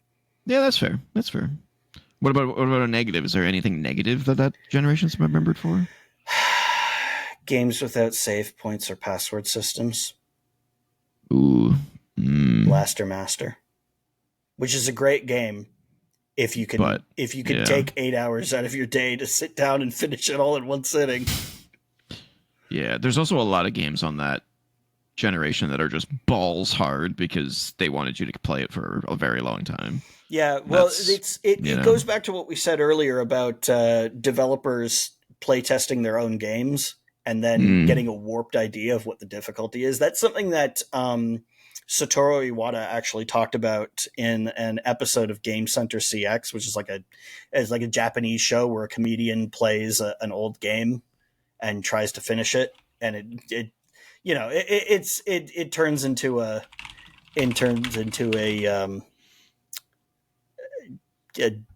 complete clusterfuck sometimes. But they had him on. They actually, like, the show was successful enough that they were able to get people like Iwata on, back when he was alive, obviously. Because he was doing Balloon Fight. The host of the show was doing Balloon Fight, which was a game that Iwata designed and programmed himself. And Iwata explained, well, the reason this is so hard is because I was the only one testing it for difficulty, because it was a one-man effort back then. It's not like games are today, where you have, armies of play testers. Yeah. It was just me in a room making the game, and I guess Koji Kondo doing the music, or Hip Tanaka or whoever. But he that's says, all I remember about Balloon Fight is the music. Yeah, dude. Yeah, it's good music. It's good music. But he says, I was the only one who tested the game for difficulty, and because I know the game, because I made it, it was really easy for me. So I thought it was too easy, so I made it harder. And I didn't realize that it's not that hard of a game, though. I don't feel like it's difficult, but it can be challenging, though. Yeah, I was thinking more like Ghosts and Goblins and that shit. Oh yeah, well, Ghosts and Goblins, that's a completely different thing. That's an arcade game originally. That's meant to bilk as many quarters as it possibly can. Yeah. All right, what about SNES Genesis? Man, enduring legacy. I guess role-playing games. For the Super Nintendo, at least. I was going to say Metroidvanias, because that's kind of where Metroid. That's really where like Metroid took off. And was like, but I think that generation can kind of be remembered for a lot of things. But RPGs and Metroidvania type experiences, I think, and is a good, completely insane, largely one-sided corporate rivalries. Yeah. Dude, it was like if I wanted to make this podcast an extra hour longer than it's already going to be, I could dive into my theory about how Sega was the Pepsi of the gaming industry, because there's so many like identical approaches in their marketing, up to and including having Michael Jackson endorsing their product. It's really uncanny how close they are. Well, we might have time for that at some point. I have ideas that I haven't shared yet. Okay. Surprises even for me today. Surprises. Negative about that generation? I don't know if there is one. That generation was pretty good. I mean, there's individual bad games, of course. I wouldn't say that there's anything that really stands out as being egregious. Maybe some movie-based games that should have been a real easy A, and then just turned out crap, like the Terminator 2 But you game. could also probably say the same thing about the NES. Yeah, that's true about every generation. Yeah, I don't know. I don't think there's like anything that I think about that generation and go, this was a bad thing. Yeah. I don't think there is one. Okay, so N64 PS1. Fucking... I mean, it's entrance into 3D, so I mean, like, that's the positive. It's like, we figured it out. But also at the same time, that's also kind of the bad part of it, because it was like, this is the first era of like fully 3D games, and boy, does it look like it sometimes. Yeah, you had Super Mario 64, but you also had Bubsy 3D. There were games that were great, but the thing is, almost all of those games that hold up visually are the ones that go for the cartoony art styles, like Mario or like Banjo-Kazooie or Conker or Spyro or Crash or whatever. I mean, they look rough in a technical sense by today's standards, but like artistically, it carries through. But man, like games that tried to go for realism, like I'm just thinking about like Metal Gear Solid, where to animate the characters talking, they would bob their heads up and down. Oh man.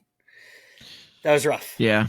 It's both a good thing and a positive and a negative thing. I agree. That's a good way to put that, Jen. I would also say for like a I don't know about a bad thing, but certainly something that took an adjustment period was needing memory cards. The convenience of just, hey, the game just stores your save on the game, you know? Yeah. But now you got to buy a whole separate thing, and you there's only space for 15 of them. You got to keep buying more of those. Which lasted for 2 generations. Yeah. So. Although I will say the flip side of that is that when you rented a game, you knew that you'd still have your save data if you rented it again. Yeah, that was actually really cool. Yeah. It's more of an issue for the N64 because it's like, dude, why do I got to buy a fucking memory card to save game data on Mystical Ninja starring Goemon?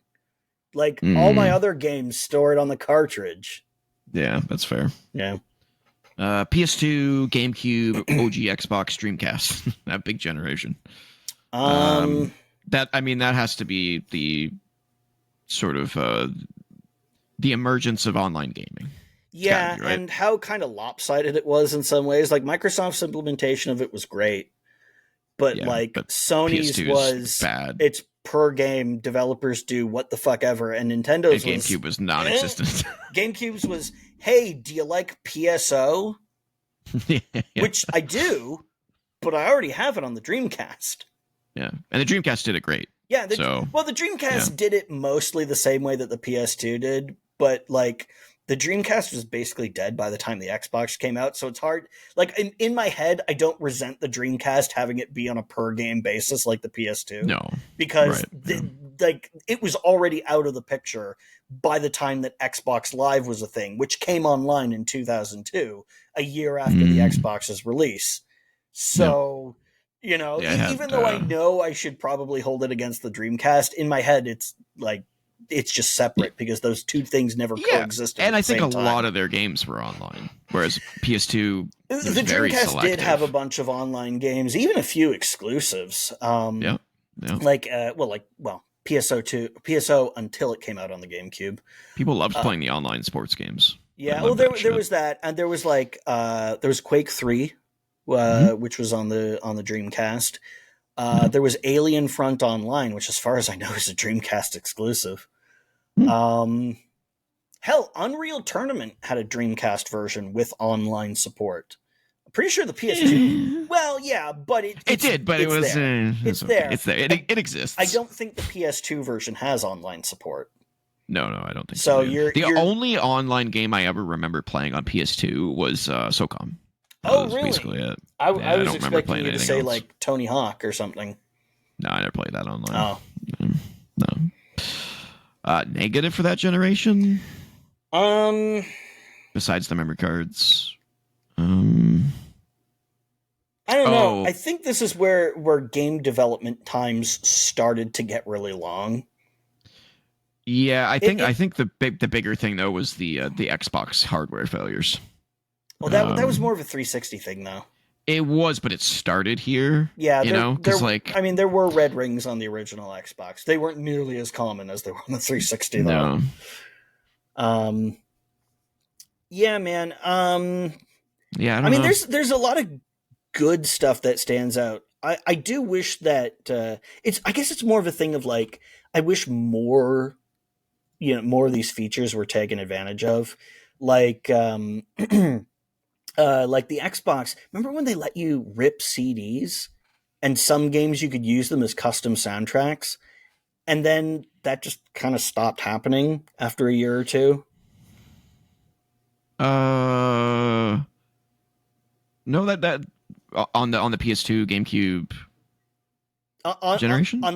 The original Xbox let you rip CDs, and some games let you use your music. Oh no, that continued into the next gen. You could do that. No, it continued into the next gen. But what I'm saying is that not nearly as many games used it as I think should have. Oh, that was a really cool feature for the Xbox to have, and I remember being like, "Oh, that's going to be awesome!" Like, imagine having a custom soundtrack for literally all of these games that you might want to put your own music into, like racing games, skateboarding games, GTA. Like, what if you had a custom radio station in GTA, right?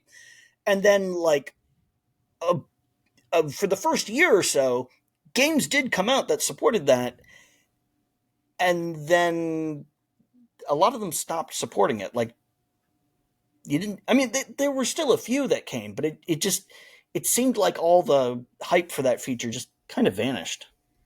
Yeah, I think they were worried about copyright problems. That was probably the case. Which sucks. Yeah. I actually have a bigger negative for this generation that I can't believe I didn't think about, which is some scratched discs, especially when you rented games. Oh, yeah. The amount of times I rented a game and had to take it back because it didn't work. I was Dude, like, oh, fuck, guys. Take care of your shit. I rented the Game of the Year edition of Morrowind because I didn't have a PC capable of playing it at the time. And the disc was so scratched that I could get to the loading screen, and the loading screen would take 10 minutes and then it would fail. Yep, been there, man. That's it's just the worst. It was so bad. It's like, please work. Please Dude, work. So going back to Jedi Power Battles, the rental copy of that was so scratched that I saw a bug that I've never seen before, which is the textures loaded in with all the wrong color data. I thought you meant like a bug had made its way into the scratch. I was like, it was so deep. There was a bug stuck in the ants had gotten in. No. But like all the color data on all the textures was either getting read like wrong or something, and so all the textures had like weird rainbow colors because all the color data was fucked up because of the way the PlayStation handles its colors. So funny. Oh god, I have a problem with my NHL Hits disc on GameCube. Yeah. I think I've talked about this before. Where if it freezes, if I open the case and then close it again, it'll try again, and sometimes it'll work. Yeah, I think that's what that gen's for the PS1 as well with like the lid thing. Yeah. Like people would use because there were so many more disc-based consoles that generation. I think that's what that gen for me. Dude, there were people who would like get games to work by flipping their PS1 upside down. Yep. And that would, I guess, just dislodge the disc enough that it now lined up properly with the laser. I don't fucking know.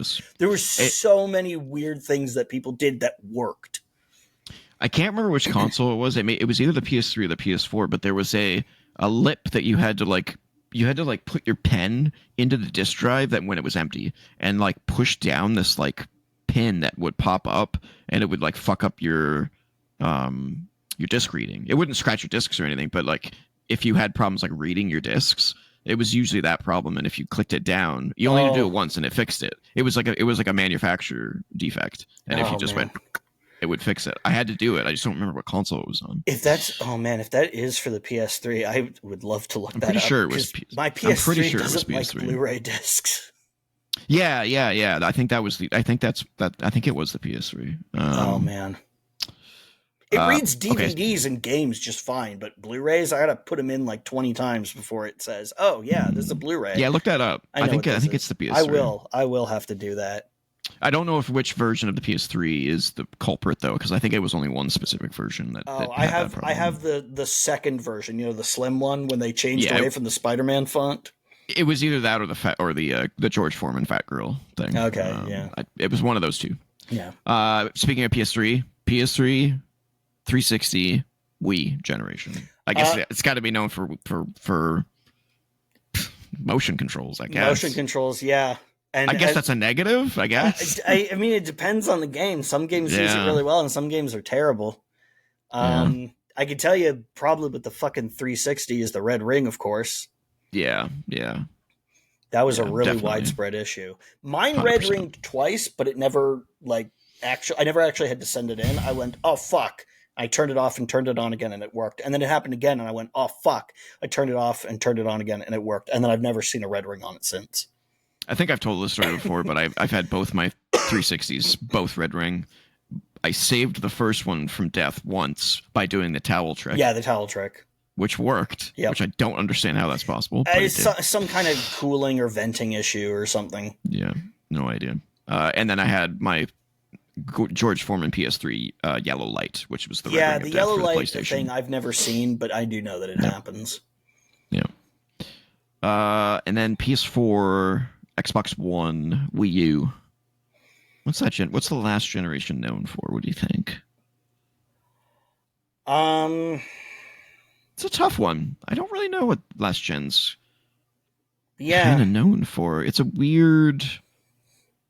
It's just everything looking good now, and nothing really looks that bad, I guess. Yeah.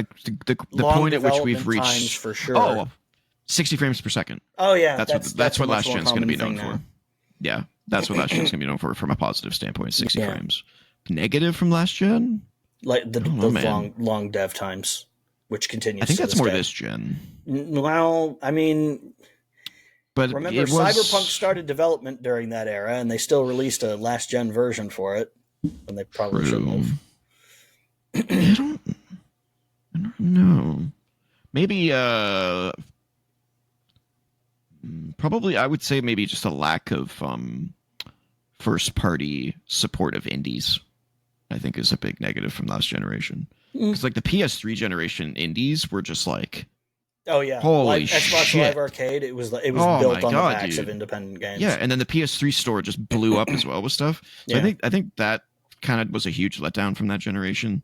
And then what do you think this generation is going to be known for? I mean, negative, The canceled layoffs. games and layoffs. Yeah. Positive from this generation, I don't know, man. This might go down as one of the worst generations. So yeah, like, I mean, it's taken so long for games to SSCs, I guess. Oh yeah, the fast shorter SSDs load times are nice when it's a game that's only on that system and not also on last gen versions. Yeah, short load times, I think, is this will be known for this gen. Yeah. I hope that answers your question, Lord. Yeah, my Lord. Lord of the Murlocs. Yeah. So hold on, I'm gonna look that up. What is a Murloc? Yeah, he spells it MURL0CS, but I'm sure that's an O. Yeah, Murlocs. Murloc.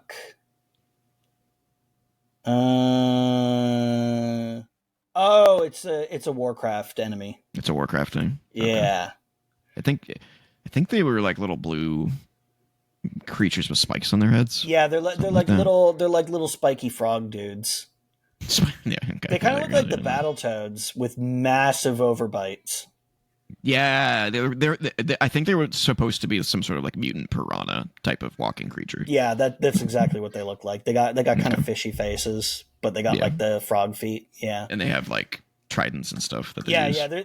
There's on the WoW fan wiki. There's a picture with just like a whole bunch of them in different colors, and they've all got their various sharp implements of destruction. One of them's got a fish. He's like, "Yeah, I got this fucking fish, man."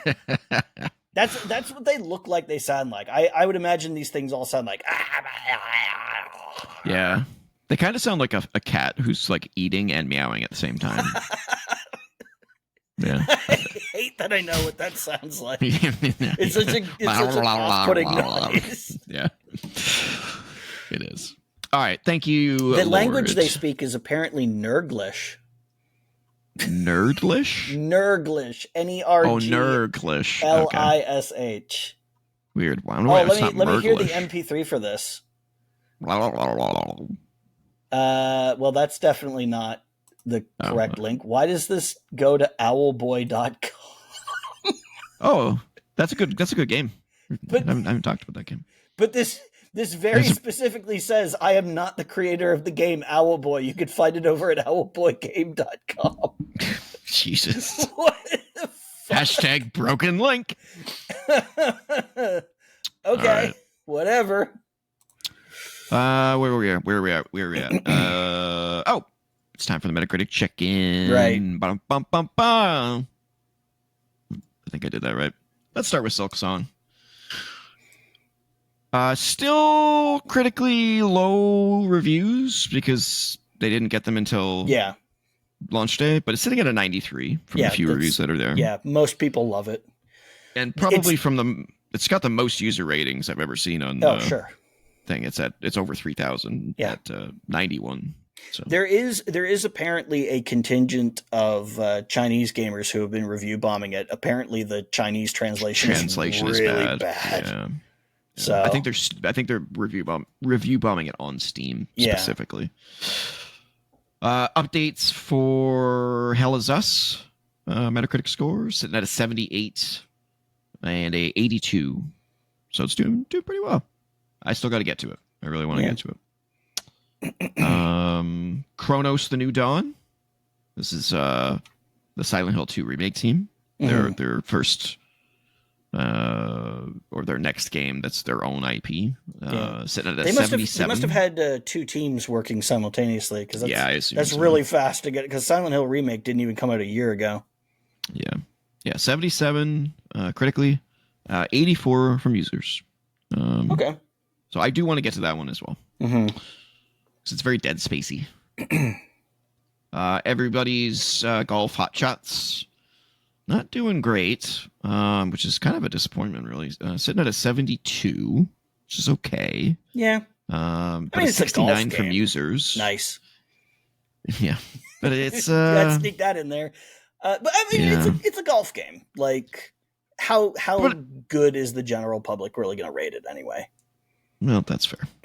That's fair. I do want to try it if it's decent. Yeah. And then finally, Borderlands 4. No user scores yet, because I think it just came out today. Yeah, that just came out.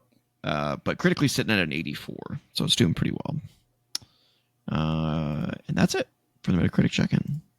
So let's get into the news. Yep. Man, I apologize. I'm clearing my throat a lot. You're good. Starting with Slay the Spire. That is a fucking For Dummies book right there. It is. That's a fucking For Dummies book. Yeah. I think it's like a Slay the Spire for Dummies. Yeah. I think it is. I recognize that cover design. Yep. Unfortunately, the game has been delayed to March 2026. It was supposed to come out this year. Yeah, is this one of the ones that delayed because of Silksong? Well, we'll get to that. So, developer Metacritic said the decision to put back the release from late 2025 came after a lot of internal discussion. This is the one that said don't blame Silksong, right? Yeah. I remember. I saw that statement. And while it appreciates that this isn't the news anyone wanted to hear, the development team needs more time. There's no single dramatic reason. Some personal life stuff hit the team. Everyone's okay. We kept saying, wouldn't it be cool if one too many times? And honestly, the game just needs more polish to meet our standards. We know this isn't the news anyone wanted to hear, ourselves included. We're dying to get this into your hands, but we need some more time. The delay can partly be attributed to adding new features and content to the team added, including new characters, more cards, potions, relics, events, more visual polish, more animation and VFX, quality of life changes, entirely new mechanics. Yeah, there's still a whole lot more we can't tell you about. They're going to have to balance all that. Yeah. You know what does cut into game development time? Game development. Yeah. Compared to Slay the Spire 1's early access launch, and for that matter, its final 2.0 form, this new sequel has a lot more content that we can't wait to share with you. In addition, we want to make sure that upholding the quality bar that both we and the gaming community have come to expect for early access titles. And in case you're wondering, no, the delay has nothing to do with Hollow Knight Silksong, or at least that's what Metacritic said, insisting it got together as a team and to determine a new release window before Silksong's date was announced. Yeah, take your time. Do your shtick. My assumption, and again, like they might be being completely honest here, but my assumption is that they saw how amazing Monster Train 2 was, and we're like, because I'm pretty sure that Slay the Spire and Monster Train 1 were kind of like competitors, like they came around the same time. And so when they saw how good Monster Train 2 was, they're like, yeah, we got to make sure this is a banger. So, but yeah, take your time, guys. No, it's not like we have a lack of things to play. No. So all good. Yeah, especially in December for me. Mm-hmm. Yeah. I have to get a Switch too. Don't do it, man. We'll all get there. Vampire 2: The Masquerade Bloodline. You almost had that correctly. Worst name in the history of video games. It's a lot of words to say. Vampire: The Masquerade Bloodlines 2 issues PlayStation Store pre-order refunds as publisher works to make big changes before launch. So, publisher Paradox is now offering PlayStation Store pre-order refunds as it makes big changes after a backlash to its decision to lock clans behind DLC, which we'll get into in a second here. Ooh. The furor began with confirmation that Bloodline 2 would feature 4 clans. A bunch of names that I'm not going to read off. Yeah. While the selection provides 4 different starting options for how you build your protagonist, it's a more limited offering compared to the cult classic original Bloodlines, which featured 7. Yeah, the Vampire the Masquerade system. It's a tabletop RPG system originally.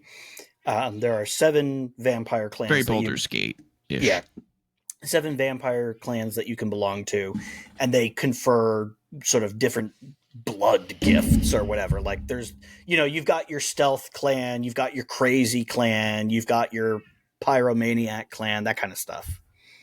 Yeah, lots of options, but only 4 this time. Yeah. But the Chinese room added a further 2 clans to Bloodlines 2, but only as part of the Shadows and Silk add-on pack, which costs $21.99 as DLC, or included as part of the $89.99 premium edition, the standard edition of the game costing $59.99. This DLC is available from day one, which has created the impression that the full roster has been carved up, with only those paying extra getting the complete launch experience, and as you would expect, fans were quick to express their dissatisfaction. Yep. Totally on board with that. That's bullshit. Day one DLC. It's like Capcom when they used to do that. That was so stupid. Yeah, that shit is inexcusable. I remember when some of it was included on disc. Yeah. Oh, yeah, and you had to pay to unlock it. Yeah, it's like a 5 kilobyte like decryption key or some shit. Yeah, it's like fuck off. Yeah. So yeah, I mean, I could go on, but yeah, pretty self-explanatory. Don't do that shit. What the backlash is.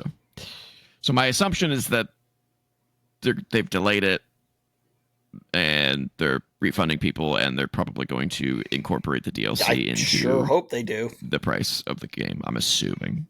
So we'll see. Ubisoft news, of course. Get that bingo card out. Mm-hmm. The use of Switch 2's widely disliked game keycards was defended by an Ubisoft developer who worked on the Nintendo port of Star Wars Outlaws. Writing on social media, Ubisoft audio architect Rob Banton shared the real reason why the Nintendo Switch 2 version of Star Wars Outlaws uses game keycard, a physical cartridge that requires owners to still download the game, rather than including the full thing on the cart. The answer? It's all due to Switch 2's data speeds and how quickly the hardware can read information from its bespoke cartridges versus games downloaded to the console's internal memory. Snowdrop relies heavily on disk streaming for its open world environments, and we found the Switch 2 cards simply don't give the performance we needed at the quality target we were going for. Which is weird because didn't Nintendo normally cards are super fast, right? Didn't Nintendo bump up the access speeds of those things? They did, but the Switch 2 is kind of on par with like a PS5, Xbox Series S ish, but it's also not a cartridge. Those aren't cartridge-based systems, so maybe the cartridge is still, even though it's faster than the Switch 1, maybe it's still way slower than reading a Blu-ray or reading it right off a hard drive. I would assume it's reading it off the hard drive. I guess it just doesn't have the access speeds of like an NVMe solid state drive. Because I mean that's still it's still solid state memory inside those game cards, but I guess it's not. It doesn't have like the kind of super low. That's a fucking Han Solo costume. It doesn't have the kind of yeah. It doesn't. There's a lot of costumes and outfits and stuff in the game. It's cool. I guess it just doesn't have the same access speeds as one of those solid state drives. Yeah, because the PS5 requires an NVMe SSD. Like you can't just put in any one. It has to have that tech to be useful because the games rely on that. So I'm just noticing that this must be the PC version because it looks a lot better than the PS5 version. Maybe. Like it looks super smooth. But like, oh yeah, even so, like there's no reason that they couldn't put the game on the card and then just make you install the stuff that it needs to stream to the Switch. I mean, that would suck, but like that's how it works on the other systems anyway. So and it's how it works on like if you're digitally downloaded anyway. Yeah, if you're digitally downloading it anyways. Yeah, good point. So it doesn't make a difference. Like you shouldn't need an internet connection to play the game that you bought physically. I can kind of understand them expecting you having one if you downloaded the game, because it's like, well, you downloaded it, so you must not you must have internet access. You must not be without it. But like the whole reason I would buy a physical copy of a game is like, what if I'm, I don't know, going on a road trip or something? You know, what if I'm going to be away from regular access points, right? Like, what if I just want to play the game And what if I pick this up and it's like, oh no, it's just a key, you got to download the whole thing. Like, oh, fucking great, And by the way, this game looks really ugly on Switch too. Oh, is this the Switch 2 version we're looking at right now? Or? No, I'm pretty sure this is the PlayStation 5 version or the PC version because it looks really good. But yeah, I saw a comparison of the Switch versions and I was like, holy shit, it looks bad. Like when you in that scene that we were just watching, where she's going over the water, this wave that's happening is not even there in the Switch really version. It's just removed, and the water doesn't look anywhere near as good. That's weird. So, yeah. Now, that might be the Switch 1 version, but I don't think the game's on Switch 1. Yeah, I was going to say, is there a Switch 1 version? I don't think there is. I can't imagine there is, because this is a pretty beefy game. Yeah. Anyway, let's move on. I wonder if GTA 5 is going to come to Switch 2. That's not what I wanted to do. Can you imagine GTA 5 coming to Switch 2 like 12 years after its original release? Hell fucking no. Never going to happen. All right, we have a trio of Xbox-related news, starting with Pete Hines. Had some things to say this week. Okay. First off, when Arcane Austin delivered its cult classic immersive sim Prey for PC and consoles in 2017, not everyone at Bethesda was happy shipping the sci-fi immersive sim with that name. After Prey 2 met an untimely demise in 2014, fans were elated to see the series return with a completely new look and feel with what was believed to be a reboot in 2016. But the problem was Arcane's Prey doesn't actually have anything to do with the series it's pulled its name from. Yeah, it's just, hey, we have this trademark. Let's use it. Instead, what fans received when Prey launched in 2017 was something that was more of a System Shock spiritual successor, leading many to question why it was ever named Prey in the first place. Even director Raphael Colantonio has commented on the title in the past, saying that he wanted to use a different name, but was eventually forced to stick with it. Yeah. Former Bethesda marketing boss Pete Hines, who announced his retirement from the company in 2023, spoke about the name of Arcane's now beloved 2017 game during a recent interview with DBL Tap, saying that he was one individual at Bethesda who feared the baggage that the Prey name carried. Don't even get me started on that, Hines said. I definitely pissed some people off internally over that because I fought so hard against using that name. I'm the head of the spear, but I had a lot of people across my team, brand, PR, and community, and we felt like we're burdening it with a name where we spend more time explaining why it's called Prey 2 than we do talking about the game. Yeah. I don't know why I said Prey 2, just Prey. Hines adds that he regrets losing the battle to give the 2017 Prey a fresh start. He adds, nobody on this planet could have put more of a good faith effort into changing minds on that. My whole point was, look how much time we spend talking about what the game is versus why it's called this. Yeah. This is wasted energy. This is wasted excitement. We could be turning this into something positive. But they shouldn't have called it Prey all the same. No. But it sounds like he fought. Like it sounds like he agrees. It wasn't his call, apparently. And he fought to. Yeah, probably somebody who signs bigger checks than he can made the decision. Yeah. He had other things to say. He says gaming subscription services like Xbox Game Pass are worth jack shit if the game developers who create content for them are not properly supported. Yep. Subscriptions have become the new 4-letter word, right? You can't buy a product anymore. When you talk about a subscription that relies on content, if you don't figure out how to balance the needs of the service and the people running the service with the people who are providing the content, without which your subscription is worth jack shit, then you have a real problem. Man, I wish this guy hadn't retired. It sounds like he's got some good ideas. If only he was in a position of power at some kind of big name developer. Yeah, well, yeah. Like still. Yeah, still. Yeah, he's done. Yeah. He admits his retirement from the Microsoft-owned Bethesda means his view on the matter may not be up to date. However, Hines says he witnessed what he considered to be some short-sighted decision-making. Sorry, I have to cut in here. That is a diplomatic move right there. Oh yeah, not sure. Up to date. That is so he doesn't piss off people in power who he might still want to have a relationship with. Yep. He's absolutely. Like, I'm free to talk as much shit as I want, but I'm gonna be a little bit cautious. I will put some asterisks next to this in case I still want to be on speaking terms with some of the people who disagree with me at Microsoft about this. That is so nakedly. I mean, I don't buy it. I don't blame him. I don't blame him either. But it's like it's such a naked political move. It is. Yeah. I love it. I hate it, but I also love it because it makes me laugh. Yeah. Hines adds that the pressure of an ongoing gaming subscription service is affecting the very developers it needs to exist in the first place. It's a reliance on this model that he feels is hurting a lot of people. You need to properly acknowledge, compensate, and recognize what it takes to create that content and not just make a game, but make a product.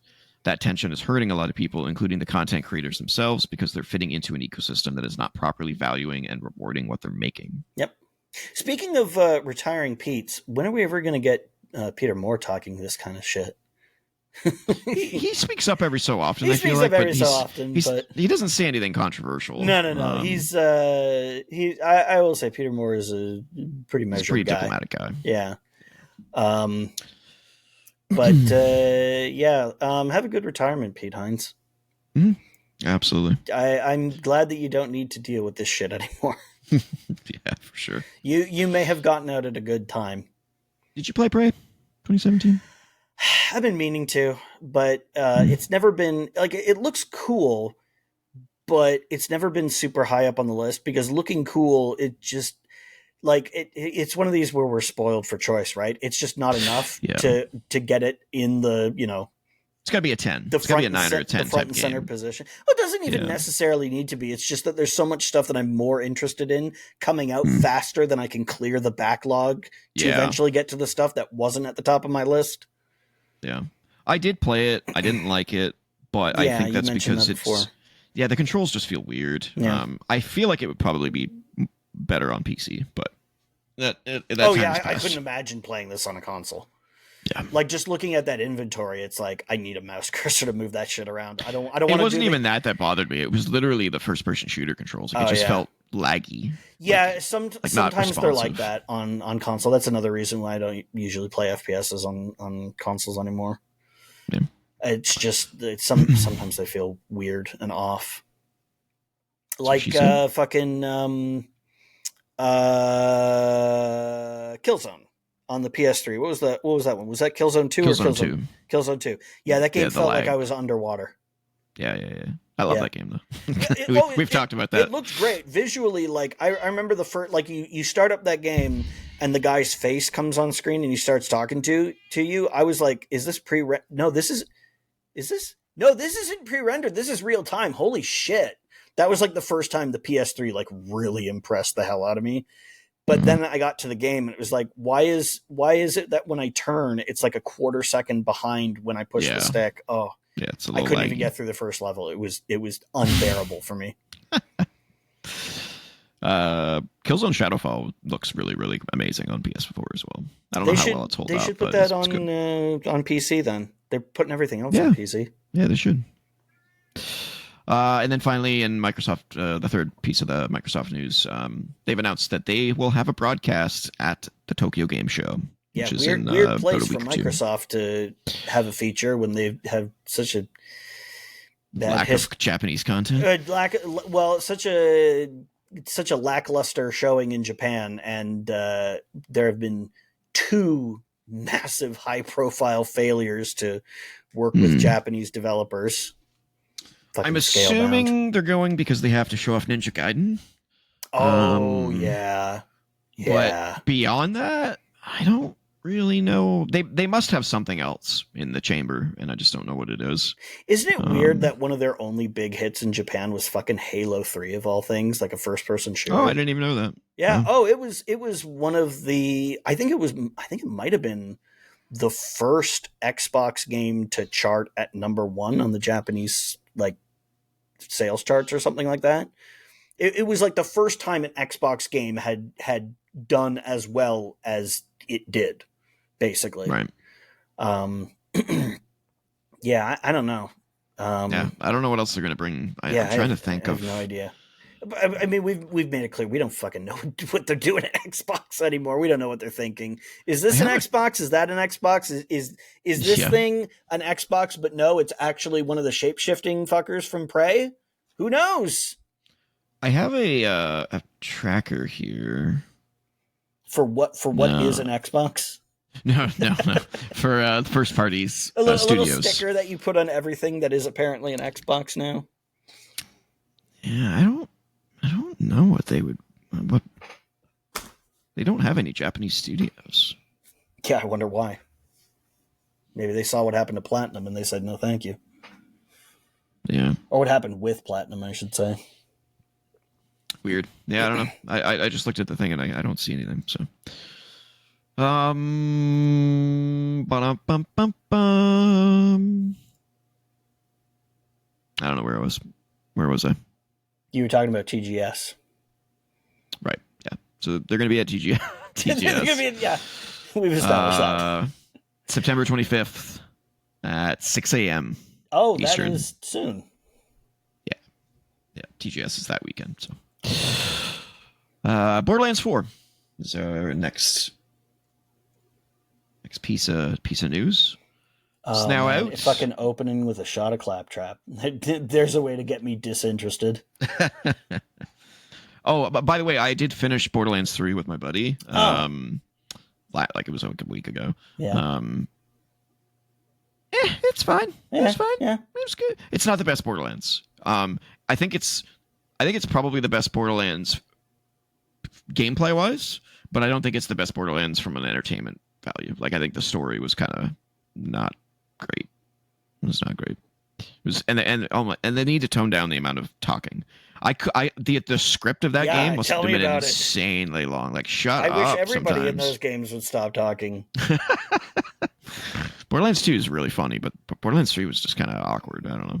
But anyway, at the time of this article's publication, Gearbox's looter shooter had over 148,000 concurrent players on Steam, making it the sixth most played game on Valve's platform. For context, Borderlands 2 set a Steam peak concurrent player count of 124,000 13 years ago, with Borderlands 3 hitting a peak of 93,000 5.5 years ago, and Borderlands pre-sequel reaching 68,000 10 years ago. I find the concurrent player count to be like a really weird way of gauging a game's success, because that's just how many people are playing it right now. That's not like how many people have played it ever. I think it's just a sign of how many people are interested in it day one. Yeah. You know? But then people also use it. It's like, oh, look at this game. It's got like almost no concurrent players right now. It's like, well, yeah, the game came out 3 years ago and it's a single player game. Everybody's finished it. Well, like, what are you talking about? People are not going to play. Like if it's a multiplayer game, sure.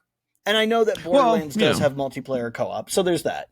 But it's when people talk, like people just use it as like a gauging. Oh, this game is dead. It's like, well, yeah, everybody's finished it, and there's no multiplayer component to it. At least this article compared the times from their, at the same time. I'm just talking about broadly using that as if it's some kind of relevant metric for every game. Yeah, but it is the highest concurrent player count in Borderlands history. So all signs point to a huge launch.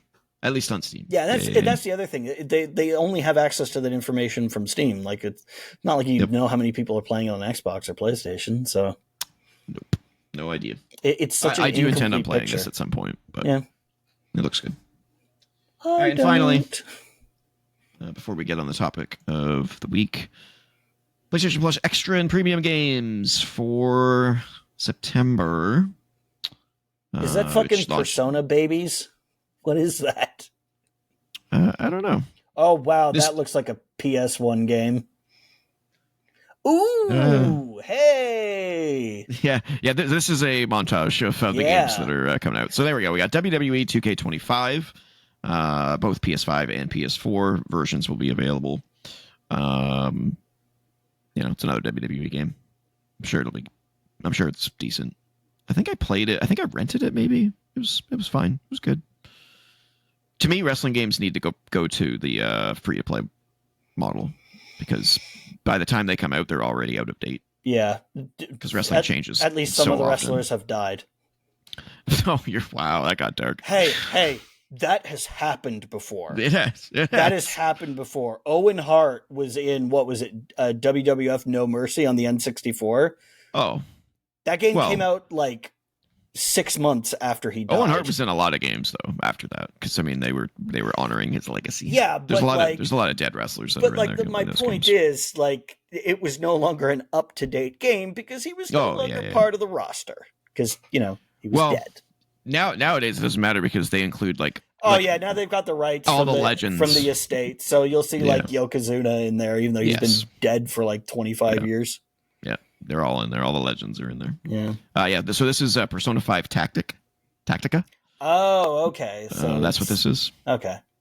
Yeah, and then Green Hell, which I think is a survival crafting game. Yeah, that's been in early access for a while, hasn't it? I don't know. I haven't followed this one. I the only thing I know about this one is apparently it's like really, really difficult. Yeah, I will confess I'm making that assumption based purely on the fact that it's a survival crafting game. Yeah, a lot of those games get stuck in early access. It's a pretty safe bet. Yeah. Yeah. This is not one of the games I'm looking forward to. Yeah, it's not The Forest, but it's kind of The Forest. Like, it's kind of The Forest, yeah. That arm animation that looks like the checking yourself after you're covered in blood in the forest. It looks okay. It looks fine. It's got decent reviews. This is Fate Samurai Remnant, also for PS5, PS4. I've never heard of this one. Oh, is this based on an anime? Yeah. Maybe? Well, no, it's based on a porn game. Really? Okay. Fate Stay Night is a pornographic video game that got popular, and then they said, "Hey, wait, Fate Stay Night? Yeah, not Fate Samurai. Nope, this franchise has been around for a long time. This is like a 20-year-old franchise. So there are so many spin-offs of it, but it was a pornographic PC game, like it was a visual novel, and you would." There was this whole story around it that wasn't just an excuse to bang all the girls, but you could bang all the girls. And then they said, hey, this story could actually stand up without the porn. Let's release an all ages version on the PS2 that has the porn scenes taken out. Oh, it happens all the time. Dude, it happens all the time. So many pornographic visual novels get all ages versions on the PS2. And then the Fate series, like, it just got super popular. It got a bunch of anime and manga spin-offs, and then a whole bunch of games. There's Fate Grand Order is the gacha game. Like, there are so many people who play it who don't even know that its origins are in a pornographic video game. They basically, it's like, you know how once in a while a porn actor will break out and have mainstream success? Pamela. It's kind of like that. Okay. I was going to say Sylvester Stallone. Oh, what are you doing? His first movie was it wasn't like a hardcore porn. It was like a softcore porn. Soft. Okay. Yeah. And then he did Rocky. And then they re-released that movie as The Italian Stallion, the porn movie, to capitalize on the success of Rocky. Yikes. Yep. The next one is Crow Country, which is the one that you said looked like a PS1 game. Oh, yeah. I've never heard of this one. I've heard of the name, but I've never seen it. I've heard of it, but I've never seen it either. That's pretty cool. They got it to look like a pre-rendered video, but it's interactive. Is that like artificial JPEG compression artifacts they've got going there? That's kind of a cool effect. Yeah. This is The Invincible. Mm-hmm. That was a quick B-roll. Yeah. And then Conscript is this one, which I think we've seen this one before, and we were like, "This looks cool." Yeah, know what this one is? We saw this during the screenshot scope. We saw that during screenshot scope. Oh, we might have. Legacy Kane Defiance. What the hell is this? It looks good. Yeah. Okay, cool. Well, neither of us have PlayStation. The Invincible and Conscript are PS5 exclusives. Oh. So I don't know. And then to the Classics collection is Legacy of Kane Defiance. Yeah, Defiance is great. Never played it. Really? You should play it. It's good. I only played Soul Reaver. That was the only Legacy of Kane game I ever played. Oh, wow. You should definitely play Defiance. Yeah. It's really good. I mean, for those games. It's a PS2? It's PS1? A PS2 Xbox GameCube era game, so it comes with that baggage. But it I played it. I replayed a bunch of it a few years ago, like probably I don't know, 5 or 6 years ago. It held up fairly well. Gotcha. I don't know why they're showing Psychonauts. Also. Control-wise, it held up way better than Soul Reaver. I love Soul Reaver, but those controls are from an era without dual analog sticks. That's just how it is. Yeah, that's a tough era. Yeah. For sure. But Defiance is not. It is from an era with dual analog sticks, so I don't know what it works great. Who these people are. Okay, I'm not sure that I would recommend Blood Omen 2. It's okay, but you know, fair. All right. Next up is topic of the week, which is the Nintendo Direct happened today. Jesus Christ, we're 2 hours and 13 minutes into this, and we're just getting to the Direct. We gotta trim this. Was an hour long. Yeah, it was pretty good, but there was a couple of segments that dragged a little bit too long. I mean, there was stuff in there that I wasn't super interested in. And they also still do the stupid time-wasting thing where they show the trailer, and then they go, that was this. Now here's more of no fucking shit. How about just tell us, here's this, and then show. Yeah. I hate that shit. Like, you could have chopped that down to 45 minutes if you had just not done that. Yeah, they could have shaved some time off of it. But yeah, let's talk about each of the. So we're going to go through the highlights of the show. So there was a lot of stuff that was just kind of like, hey, this is being ported to Switch 2. Cool. Yeah. We're not going to go over those things. Yeah, we know that Final Fantasy VII Remake Integrate is on there. That's great, but that's also the most no shit. Of course it is. Yeah, exactly. So these are all going to be fairly new things or PC ports, like this one, which is. What was this one called? Linked Banner of the Spark, which is like a life sim meets a co-op roguelite. Yeah, guess what? There's going to be a lot of both of those. This was like like the what if we did Animal Crossing but not Direct? Because there were like 3 or 4 games that were either entirely or partially life sims that all looked very very Animal Crossing-esque. Yeah. It wouldn't be a Nintendo Direct without 18 farming sims. This one's not a farming sim though. It's like I said, it's you say that Stardew Valley is one of the games that has like a Switch 2 version upgrade, which is now in our highlights, unfortunately. But this game looks kind of cool. I need to know more about it, but it looks cool. Apparently, it's been out on PC for like 2 years. So yeah, I've never heard of it, so it's a good thing they featured it. Yeah, I want to look. This animation looks cool. It looked like they got some pros to work on this. Yeah, it looks very. I love the color. Mm-hmm. Very colorful. Looks really cool. I don't. Maybe it's available on PS5 already. Like, I don't know. It looks kind of cool though. Yeah. It looks kind of Diablo 3-ish, but maybe without like the 500 enemies. Yeah. Who knows? Maybe it gets like that later. Okay. Find that next button. Yeah. There you go. Popcom. So this was the kind of looks like Splatoon, but it's like a co-op puzzle game. I looked at this and I was trying to figure out, is this based on Puyo Puyo? Because it looks like a Puyo Puyo spinoff. Apparently it's not. It's just got colorful blobs that you match 3 to eliminate them. And they've all got the blobs all have facial expressions on them. And the name has the letter P in it. So, you know. But like this looks art style wise exactly like Splatoon. Splatoon-ish. But it's a match 3 concept co-op turned into a co-op puzzle game. I kind of dig it. It looks I know. I was like looking at this going, this looks fun. This looks cool. I'm not sure that I'll get around to it, but like no.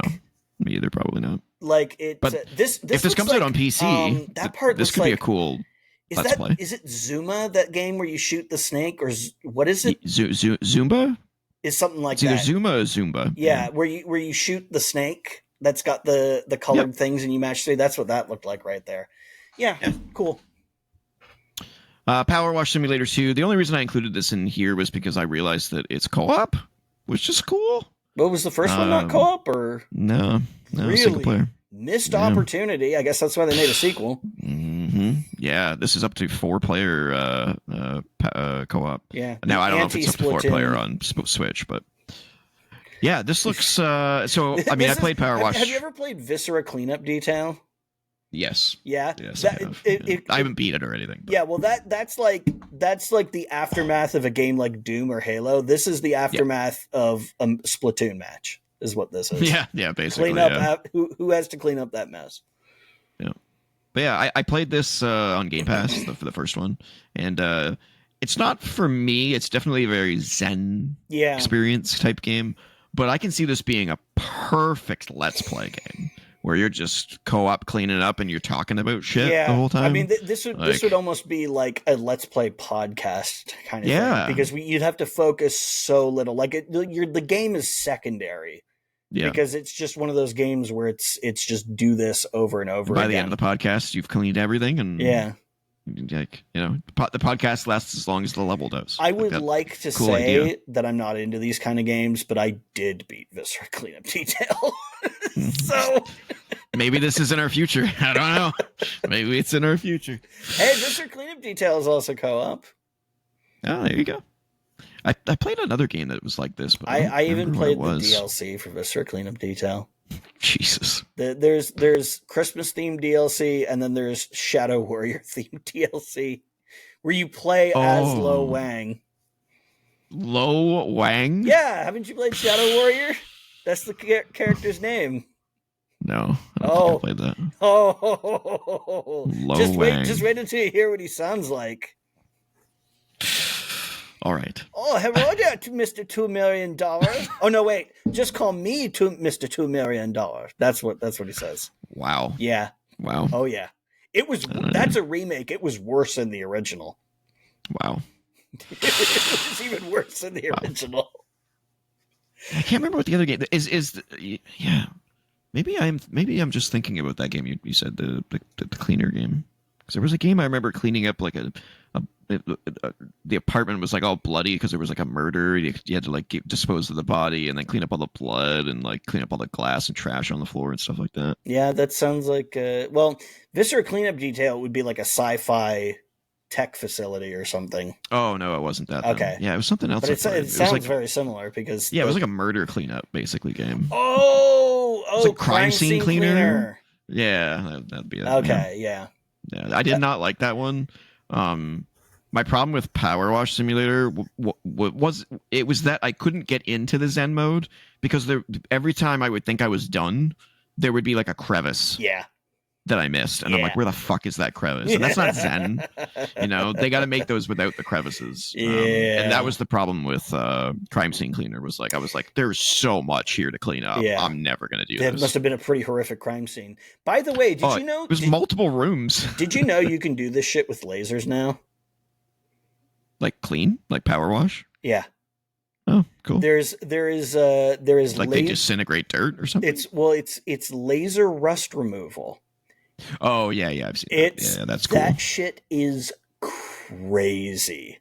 That is crazy stuff. I spent like when I found that, I spent like a day just watching YouTube videos of that. I was like, holy shit, we live in the fucking future. You know what?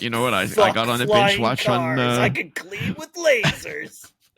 I got on a binge YouTube rabbit hole of watching the carpet cleaner ones. Oh, where they take like a rug that's been sitting in like mud for like 10,000 years, and then they wash it. It's like, oh my god, it's like a tie-dye hippie rug. It's like a brand new. Yeah, I watched a bunch of those and I was like, yeah, rug. I don't know. It's just shampooing. It must be an a what do they call it? AMSR. Is that ASMR. That's more of a sound ASMR thing. It's like a visual thing. It's just the satisfaction of seeing this thing. You're like, oh man, that's a mess. Oh man, that looks so good now. There must be a term for that, and I just don't know what it is. Yeah. Anyway, moving on. Remake of Fatal Frame 2. This one surprised me a little bit. Yeah. Have they remade 1? I don't think so. And that's what bothered me. I was like, oh, if they had remade 1, I would play that because I want to know what because if they're going to remake the whole series, then I'll follow it because I've always wanted to try these games. But I'm like, do I need to know anything about 1 to play 2? No. Or are they compartmentalized games like Final Fantasy? They're kind of compartmentalized games. Okay, so I could play this, and not have any confusion going on. I've only played one of them, but they're fine. They're totally fine. They're definitely a product of their time, in the good ways and the bad. But It depends on if this is a 1-to-1 remake or if this is like a remake. You know what I'm saying? Yeah, well, I am assuming that they will probably like clean up some of the, sort of the, the sort of quality of life stuff. Like, oh, hey, we know that it's easier to navigate menus like this, instead of doing that, just that sort of stuff. But yeah, they're very slow. You kind of slow's fun. Yeah, well, it's really about like you put the ghost in the camera, and then the camera has to like charge up to do the full effect. So the ghost is coming at you basically while you're looking at it in frame, and you're like, oh fuck, frame, and you're like slowly backing up with the camera up. So yeah, I get the concept of the game. I've just never actually like physically played one. Yeah, they're fine. They're totally fine. They're fun little, extremely Japanese horror games because they take place like you can see here. It's like totally Japan in a like an old school Japanese like wood and like pagoda style roof, old Japanese mansion kind of thing. Very very old school Japanese horror. They're cool. They're cool. I'll keep my eye on this one. Yeah.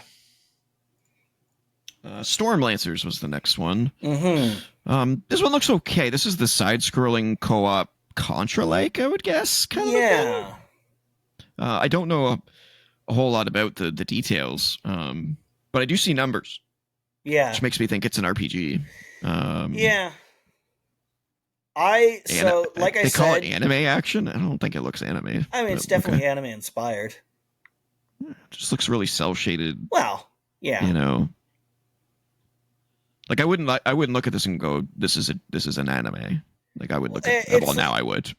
Well, yeah, but it's like but the gameplay doesn't look anime. It's anime in the sense of like, you know how Dexter's Lab or Powerpuff Girls would do stuff that's very clearly an homage to anime. Oh, I see what you mean. I think it's more like that. Gotcha. Yeah, this it's a roguelite, right? Yeah, right, because there's like a bunch of these as well for this direct. I would be that looked like the fucking Monado. Yeah, that the thing from Xenoblade? Yeah, the sort of Xenoblade. That's weird. I mentioned this earlier, but I'm really not in the mood for one of these right now. It's going to take me a little while to recover after Silksong, so I'm not super enthusiastic about this. But it's just a timing thing, like any other time. Oh, and it's a Shadow Drop. Yes, which is cool. Yes, that was the other thing, is that it's out now. Yeah, any other time, and I'd be like, oh yeah, this looks cool. But right now, I'm just like, please no. Yeah, please no more. Suika Game Planet. This is the fruit puzzle game. Yeah. Apparently this is like a big hit. The first game was like a big hit. I've never heard of it though. Never heard of it either. And maybe it was a big hit in Japan. Or like a big hit as like a mobile game or something. Maybe. Yeah. But it looks cute. Yeah. Oh yeah. Whoever's playing this sucks though. Like why did you put that little red one over there? Like I think they're just. I don't think they got like a speed runner to do it. Yeah, why would you put that there? This seems more like a let's play it slow and steady to show the people, because like people who are really good at puzzle games, they go at fucking light speed, man. Mm-hmm. Like you ever seen those pro Tetris players? Jesus Christ, fucking crazy. Those people are. Yeah, they like. I watched a documentary on the kid that beat Tetris NES for the first time. Oh yeah. it's pretty intense. He's just like, I'm like, how do you do that for like 3 hours? The fuck is wrong with you? You're a mutant. I can get to that level and stay there for maybe 10 minutes if I'm having a really good day. But there are people who just play Tetris like that for hours, and I could it's crazy. I could never. Level 253 he got to or something like that, and then finally crashed the game. Oh, well, that probably would have been like level 256, because that would have been when it rolled over to 0. Yeah, that's why all those old games crash when you get to past level 255. By the way, it's because they can't count higher than that, and so they say, "What's next? Level 0? That doesn't make sense." Crash. Yep. That's how it works. Yep. Computers, cool. Man, they're just calculators. Yeah, watch I'll see if I can find that documentary. It's like 20 minutes long, but it's very, very interesting because they document like how they thought they beat the game 25 years ago, and then they thought they beat the game again. Oh, and then God. the evolution if of you that. Look, because there are communities dedicated to like to just Tetris, but also any of these puzzle games.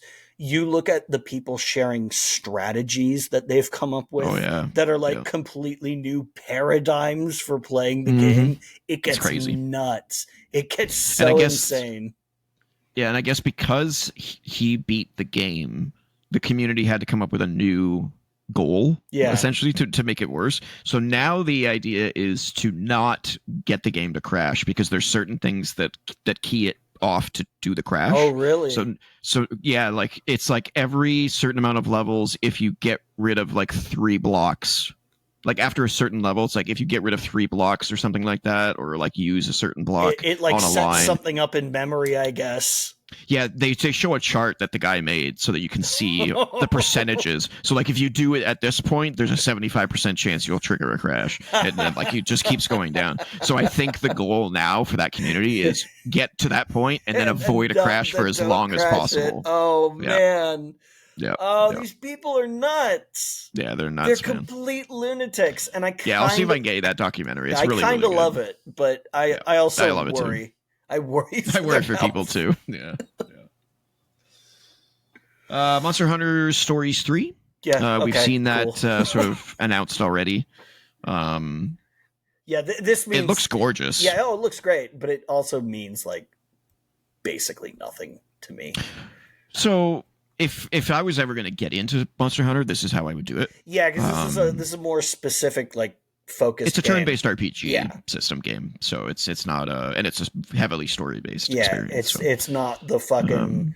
It's not Monster here's Hunter. 200 hours of content for. Yeah, I don't. I didn't actually watch the trailer. I wonder if they showed actual gameplay in this. Yeah, I think they did. Yeah, I was only half awake when this direct was going on, so. I just skimmed over this just because I don't plan on playing it. But man, that art style is fucking gorgeous. Oh yeah, it's beautiful, absolutely gorgeous. It's funny because like I think the first Stories game was on like 3DS or something like that, and then the second one was Switch, and then this third one is on Switch too. So like you can see like a huge graphical leap between the 3 games. It's crazy. I think I got a release date or a release window here. Oh there yeah, that's pretty. It doesn't get more specific than that. I guess they could tell you what time it unlocks, but. Also, you'll see a very common theme in this direct. A lot of these games are spring 2026, so yeah, they're going to have a beast. Is this a Switch 2 exclusive? Yep. Huh. Yeah. Okay. Yeah. I mean, I guess that makes sense for the demographic, but 1 and 2 eventually came to PlayStation. I don't know if it came to Xbox. Oh, okay. It took a long time. Like it was very recently. I would kind of expect these to come to PC as well. Capcom has been pretty good about PC ports of their games over the last decade. I'm pretty sure that it was like a timed exclusive. Okay. So, we start. Here we go. Stardew Valley. Yeah, Stardew Valley Switch 2 edition. It has edition. mouse support now, which It has mouse support, cool. and it has 4-player co-op split screen, which is really cool. That's not like I know that Stardew Valley has co-op, but split screen. Like I'm don't get me wrong, I'm glad it's there, but Jesus Christ, can you imagine 4 people going through their menus at the same time? I mean, as long as the game runs well. As long as the game runs well, but like, what a visual clusterfuck that would be. I mean, playing it on my TV. I mean, I guess. That's a big TV. It's like having 4 individual 32-inch televisions. Yeah. This is one of those issues that goes back to my eyesight, is that it would be really bad for me, but it's probably fine for you, or if you have a massive TV, which you also do. Yeah, I love that game, man. I kind of wish he would just move on and finish Chocolatier, because I want to play that game. I want to see what that's all about. Stardew Valley's still making money, then. No, I'm sure it is. I'm sure it's making them shitloads. So there's that. This one was a surprise. Dragon Quest VII Reimagined. Yeah, and it's not HD 2D. What a it's shock. like a full 3D remake. Yeah. I have no interest myself. I've never been super into the Dragon Quest games. They just never got hold of me. It's the music for me that just drives me absolutely bonkers. I hate the music. Hate it. Although, ironically, this was the only one that I ever got into on the PS1. 7. Yeah. The only one I ever got into was, I think, 8. What was the subtitle of 8? Do you remember? It's on my shelf, but I don't remember. But it's the PS Curse of this something or Cursed something. King or some shit like that. Yeah, it's the Yeah. PS2 game that's fully 3D. Yeah, and I really enjoyed that. I never beat it because these games are like 700 hours long. But yeah, I tried to get into it, and I don't know, I just couldn't. Yeah, the days of me playing RPGs or JRPGs is definitely over. I have to just accept that. Yeah, there's so much to play now. That Yeah. looking and there's seeing just too much time to sink in these games. There's a 60-hour game. It's like back in 1996. It's like that's fine because this is the only 60-hour game that's coming out this quarter. I don't mind a 60-hour game, but these games are like 140. Well, 150, if you're going to do absolutely everything, but then it's because there's so many of them. Like there's like a dozen of them coming out at any given time. Yeah. We are cursed with too many games. Yep. That's our problem. Which is why there's so many layoffs. Like people only have so much money to spend on so many games. Well, like, the layoffs are because they can cut costs if they lay a bunch of people off, and then they can give their CEOs big fat that too. Bonuses. That's a whole other discussion. Yeah, the too many games is why some games fall through a lot of games fall through the cracks. And sometimes they reemerge from the cracks. Like Among Us didn't get popular until like 2 years after it came out. But that's a rare thing to happen. Most games that fall through the cracks stay there forever. Didn't realize they got a release date already. That's crazy. Yep. Wow. Good on them. I wish that was taking more of a cel-shaded approach. I don't think Toriyama's art looks particularly good in that style of 3D, but whatever. Fair. This is Tomodachi Life. Yet another, which looks really fucking hilarious. Yeah, it's Animal Crossing, but it's not Animal Crossing. It's like a Nintendo broad, weird Japanese mix of stuff. It's very strange. Yeah. The voices are so funny. They're like Microsoft Sam or whatever. Yeah. That's so fun.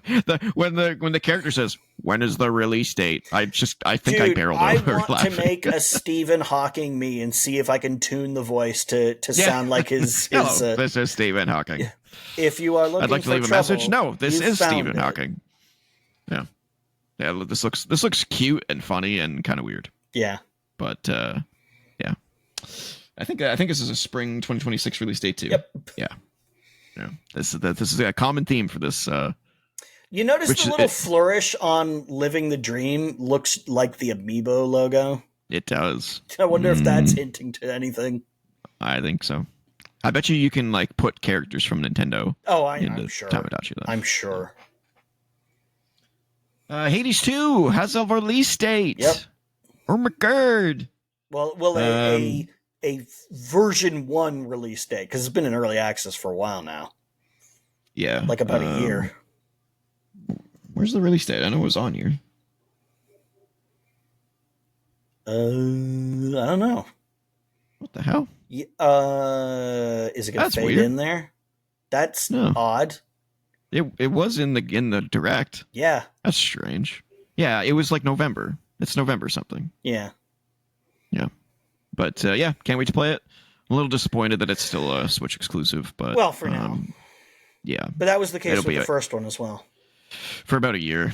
Yeah. So I guess I'll be playing this next year. They shouldn't do that now that it's proven that, hey, this has a player base, and they can say, oh yeah, we can port this elsewhere and we'll have a player base. But my only thought is maybe they just did it as a thank you. Like, hey, thanks for the relationship. Thanks for the hospitality, yeah. But this will be the last one, guys. Maybe there's a contractual thing. Yeah, maybe they're being paid. Who knows? So yeah, can't wait to play that. And I'm sure it's going to be great. I'm kind of lukewarm on it for whatever reason. I'm just kind of like the chances of this game living up to the hype of the first game. It's just so unlikely to me. That first game is exceptional. It is going to be a tough act to follow.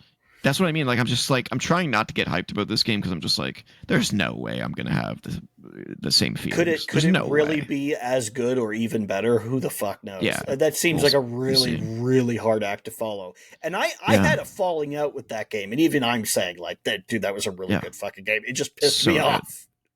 Yeah. I know that I said I would never play it again, but I saw this trailer and I was like, that makes me kind of want to play Hades again. Yeah, it's so good, like, dude. I'm saying that So now good. so that if and when you see that pop up, like I'm online on Steam and you see me playing Hades, you'll know instead of messaging me and be like, I told you you'd be back on it. Like, shut up. It's a great game. It is a great game. It just pissed me off with the Hades The fight. Zeus boss. Or Hades, yeah. Ah, you fucked it up that time, not me. No, I did. Wrong god. Yep. This one was cool. As part of the Super Mario Brothers 40. The first 20 minutes of the direct was Mario stuff. Oh, Yeah. and they also showed the stuff from the next Mario movie. We have that on here. Oh, we have that on here? Oh, okay. Yeah, I figured we would lead with that if we were going to talk about it. Okay. We'll talk about that when we get to it. Yeah, Mario Tennis. Mario Tennis is great. Well, the last one wasn't. But as a general thing, it's great. Yeah, the series has a general positive thing. We'll even talk about shortly. You'll even be able to play the first Mario Tennis game on a system that you might not expect. Oh, that was the first one? I didn't know that. Oh, okay, yeah. Interesting. Yeah. This looks really good. But the thing that I really enjoyed about the best Mario Tennis game, which is the GBA tennis game. Did you ever play that one? I did not play the GBA one. Oh, damn, you missed out, man. So that game is part RPG. So you play through like a story where you're like leveling up and learning shit. It does, but I'm hesitant on it because you don't play as Baby Mario. No, it's not even that. It's I'm just they've teased this from previous 3D Mario Tennis games before, and then we get to it and it's like bare bones, or it's like this kind of like side thing. It's not really it doesn't live up because everyone compares it to the GBA one, and the GBA one is like, it's deep, man. It's like a 40-hour like tennis RPG. It's really good. This sounds like you've got the same issue that I have with Kirby games, is that they'll never be as good to me because it's not Kirby Superstar on the Super Nintendo.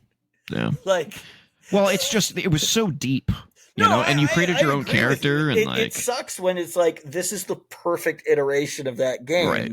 And they never beat it after that, and they never, even if it's only the perfect iteration to you, because for some reason you latched onto that version. Like, there are going to be, I think it's just frustrating because they never replicated that success. Yeah. On any other one of their games. Like, this looks funny and cute, and maybe it's as good as the GBA one, but I'm not going to get my hopes up because every time I do, it ends up being just this like 5-hour little this will be the one that turns out to surprise you. Who knows? Maybe. Or maybe not. I hope so. But another spring, well, kind of winter, I guess, 2026. Yeah. First quarter, basically. Yeah. First chronological quarter, not first fiscal quarter. I don't even know when the fuck that is. Yeah. Fiscal quarters. Depends on the company. Fiscal quarters are all over the place. Yeah. Depends on the company. Yeah. So this is Super Mario Brothers Wonder Switch 2 edition, which includes a multiplayer suite called Balabal Park. Yeah. I think it's called. Which, whatever. It looks like a bunch of Mario Party mini games. Yeah, it basically is. But they do say that there is new content. Yeah. But then they didn't show it. They're like, we'll show you that later. And we're like, all the mini games. We're like, trust me, no one gives a shit about the mini games. That's cool, but that's not the main reason people would rebuy this game. Yeah. Or upgrade their game. So. Yeah. And also, this game will, I'm sure, be $80 because Nintendo. Yeah. But you know, I still haven't played the full Wonder game. I need to do that. I haven't played it at all. It's good.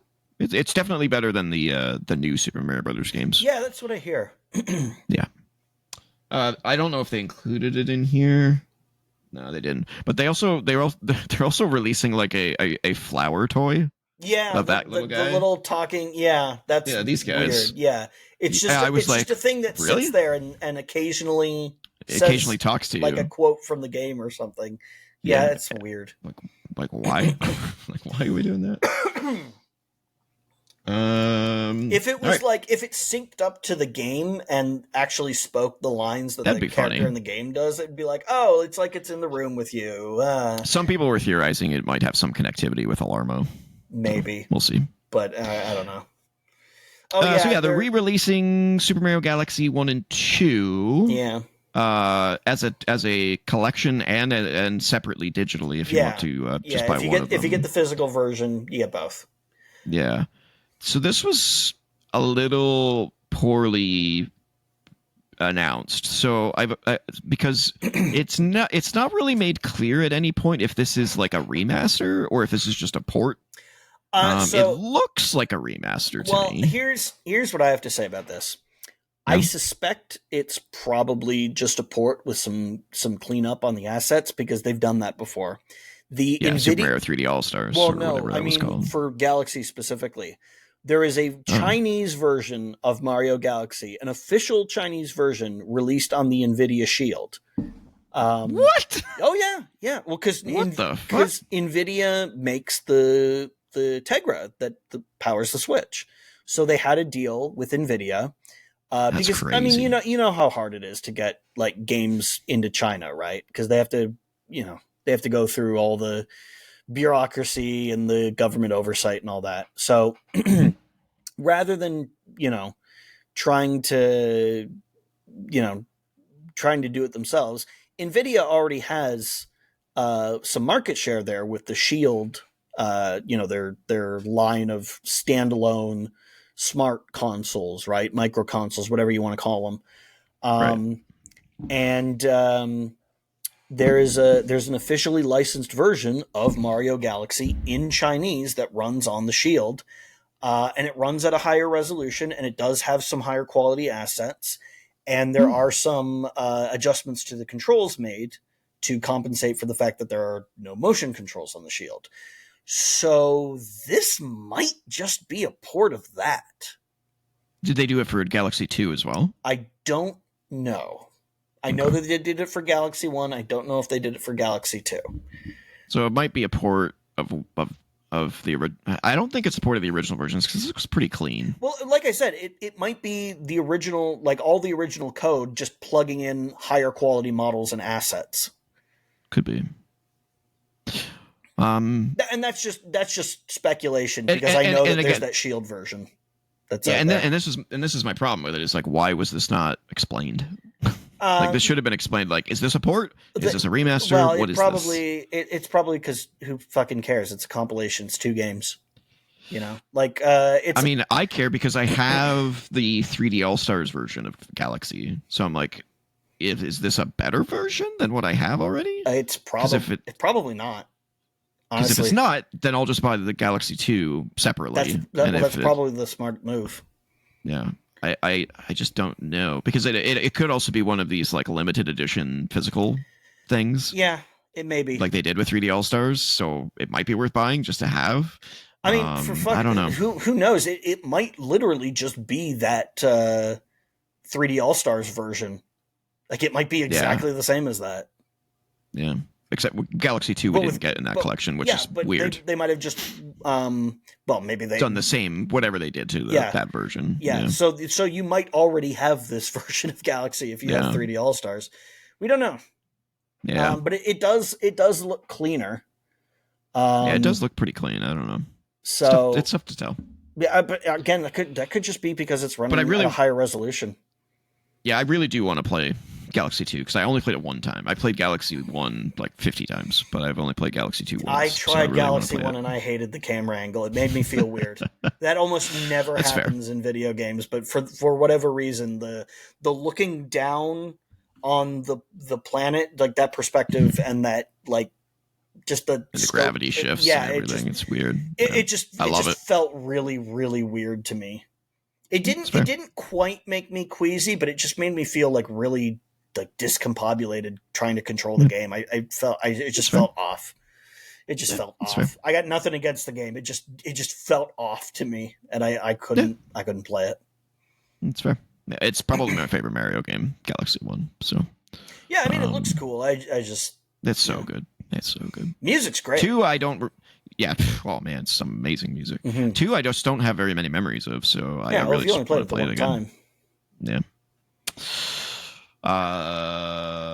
They also didn't give us a price, but it is coming out very soon. It's coming out in like 3 weeks. Apparently, it is $80. Don't say fuck me.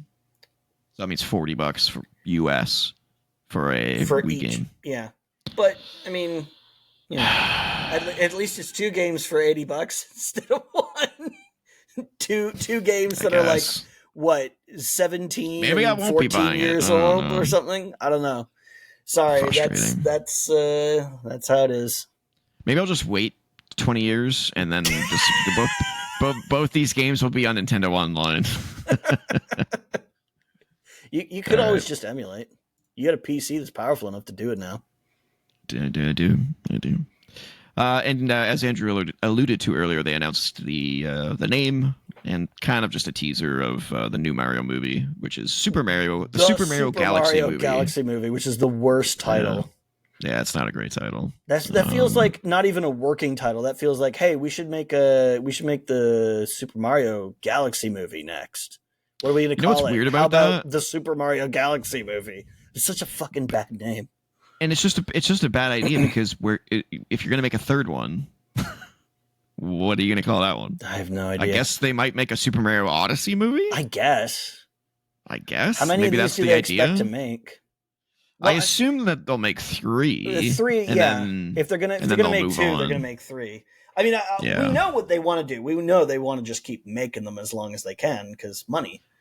I would suspect that they'll make 3 and then they'll start spinning off. They'll decide from there stuff. If it's worth to keep going. I can't imagine them stopping it too. And I certainly can't imagine people not going to see 2 and thus not incentivizing them. I mean, I'll definitely see this movie. The first one was great. Oh, wow, that's crazy. Yeah. You gotta watch it. There's so many like Easter eggs and cool stuff in the movie that most people just wouldn't get if you're not a gamer. So you gotta check it out. It's so good. I still haven't seen any of the Sonic movies other than the first one. Don't bother. The first one's good. I like the first one, but they aimed at such a younger audience for 2 and 3 that I just like. Really? Huh. Yeah, it's weird. It's a complete tonal shift from the first movie. When you watch the second one, you're like, what happened? Like it goes from like I would consider the first movie like a preteen kind of movie. Yeah. But 2 I would consider like a 7-year-old type movie. Like it's. Well, maybe I'll watch it with my niece. She's 7. Yeah, like she would probably enjoy the second movie. She apparently liked it. She's seen it. Yeah. So, yeah. But yeah, coming out in March, I think. Is this another one where they didn't show the freaking release date? Yeah, what the hell's with these? They showed a release date. That's ridiculous. Oh, maybe it was in the direct post video title card where they show the release date. That's dumb. Yeah, that's a big mistake, guys. They should keep those in there. New Yoshi game, Yoshi and the Mysterious Book. Yeah, this would look neat.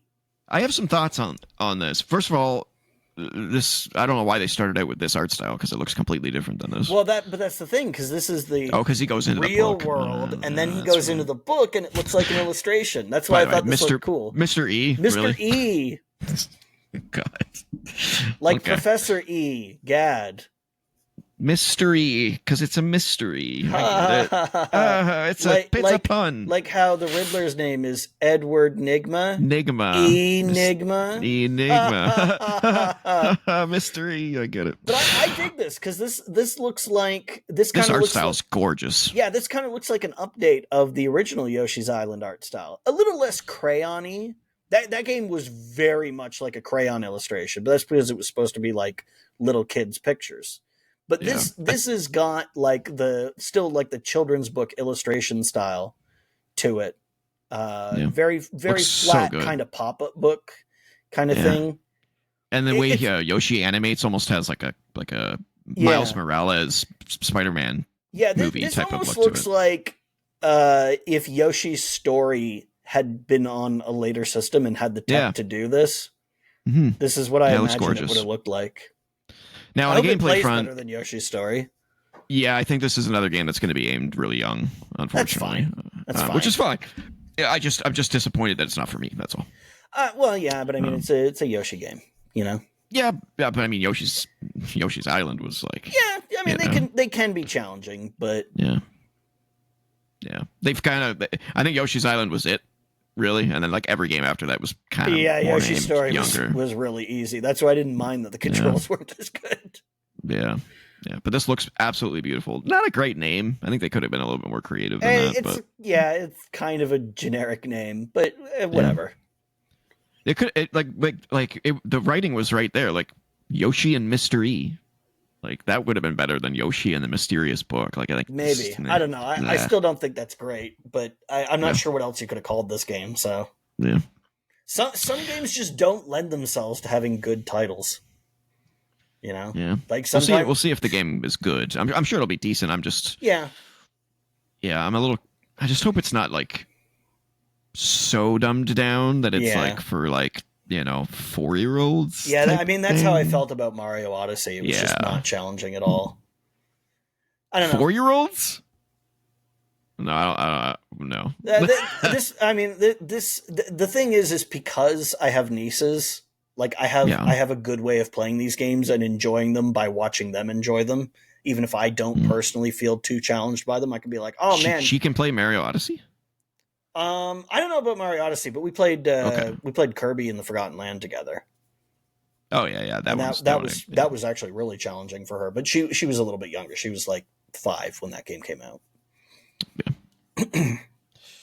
I think this is another spring 2026 game. Yeah, I think so. Yeah, there it is. That one actually had it. Jesus. Yep, in the video. Oh, here we fucking go.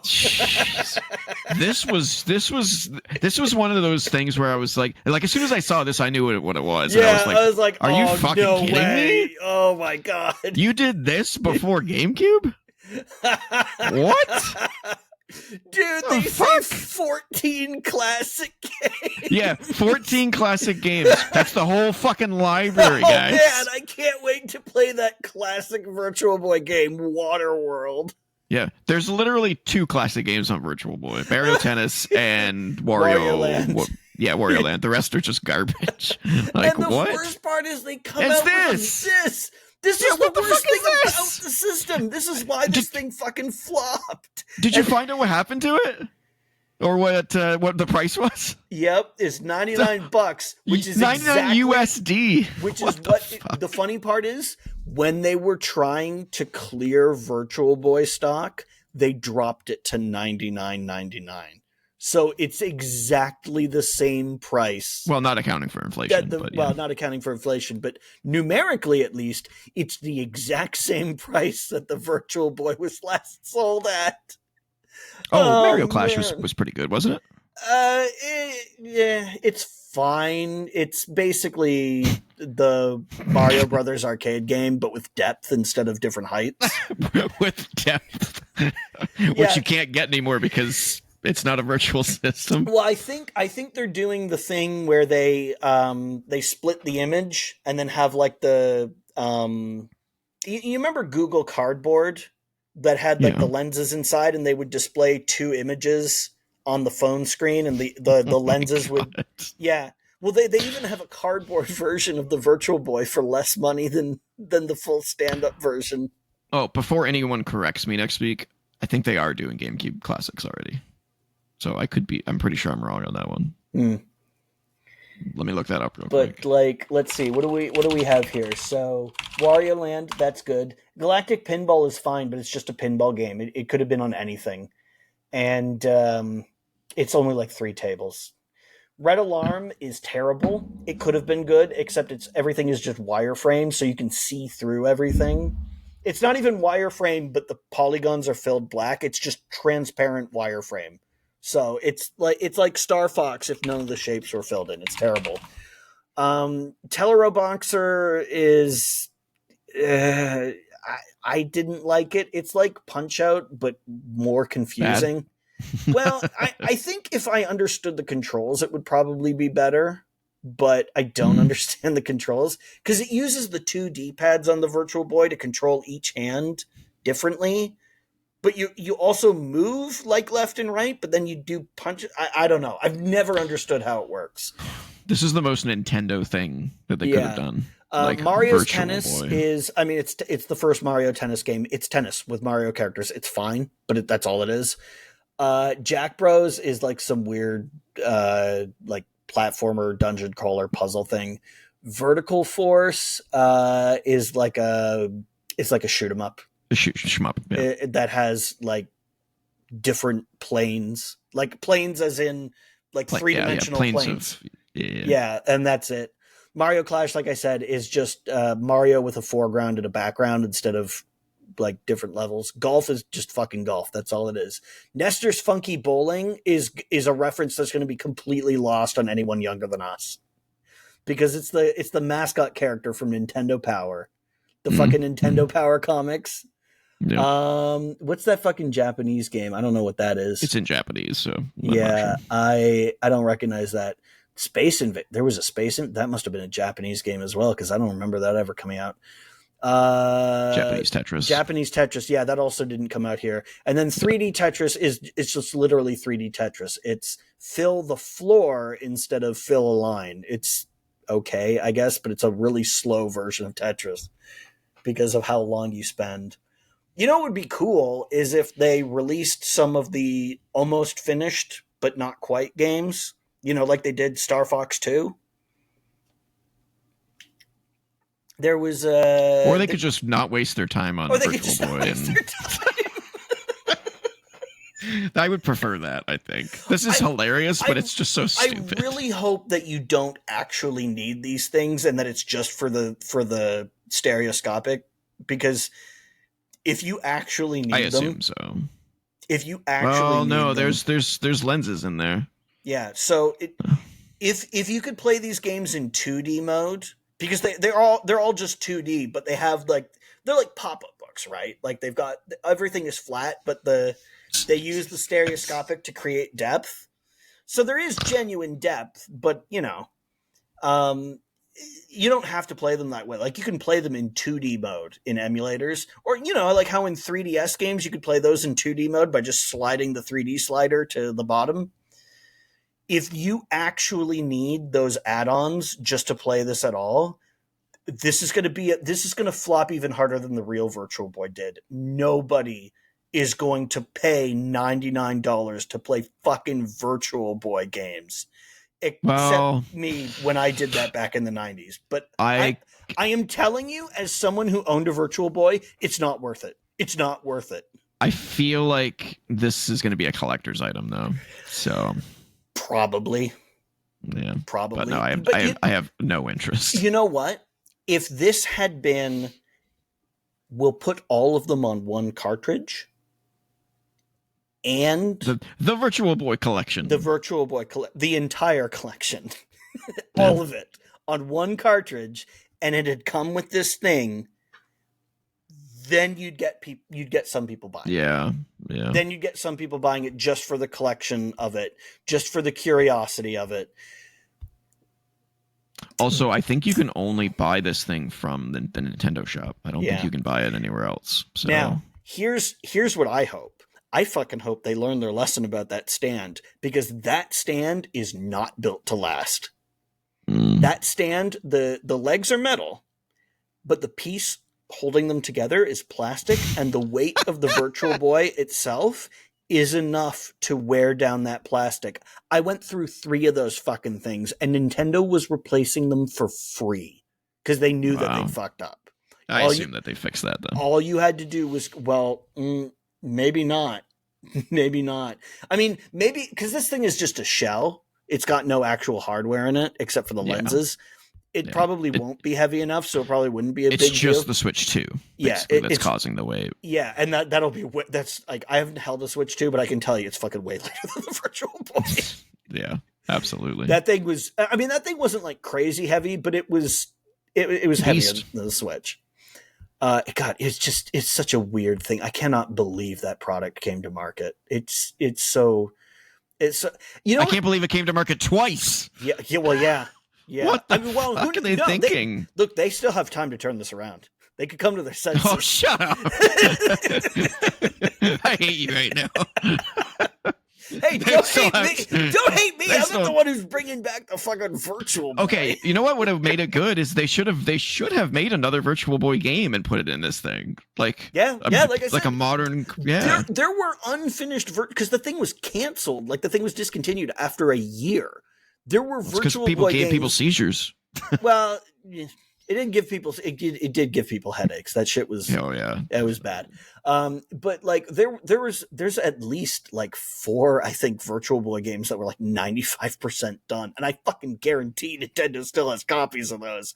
You remember that massive leak that happened a few years ago? If they still had all that shit, if they still had the uncompressed like voice lines from Star Fox 64, I guarantee they fucking have those Virtual Boy games. Those almost done Virtual Boy games. There's no way they don't. So put them on there. Just finish them off, tie off those loose ends, and fucking put them out there. At least then it would be worth buying. Well, it wouldn't be worth buying, but at least then there'd be a reason to buy it because it had new stuff. It wouldn't be a good reason, but it would be a reason. Bonkers, man. Oh, man. All right, this looks hilarious. Pokemon Pokopia. Yeah. So this is a Animal Crossing, but Pokemon. I was gonna say more like Dragon Quest Builders. Well, yeah, I think it's from the Builders team. Oh, well, there you go. But this is the creepiest thing I've ever seen in my life, though. Yeah, I think somebody said, yeah, this is the Builders team. Makes total sense. Watch this creepiness, man. Watch this creepiness. Get ready for it. It's Ditto Human. What? And look at her run. Yeah. What in the world? But I mean, look at those trees. That's Animal Crossing as fuck right there. Yeah, and everything else looks it looks like Pokemon, but then like you see things like Pokemon Craft. Yeah, there's like hanging shit, like the vines that hang down. Those are like straight ripped from Dragon Quest Builders, like straight ripped.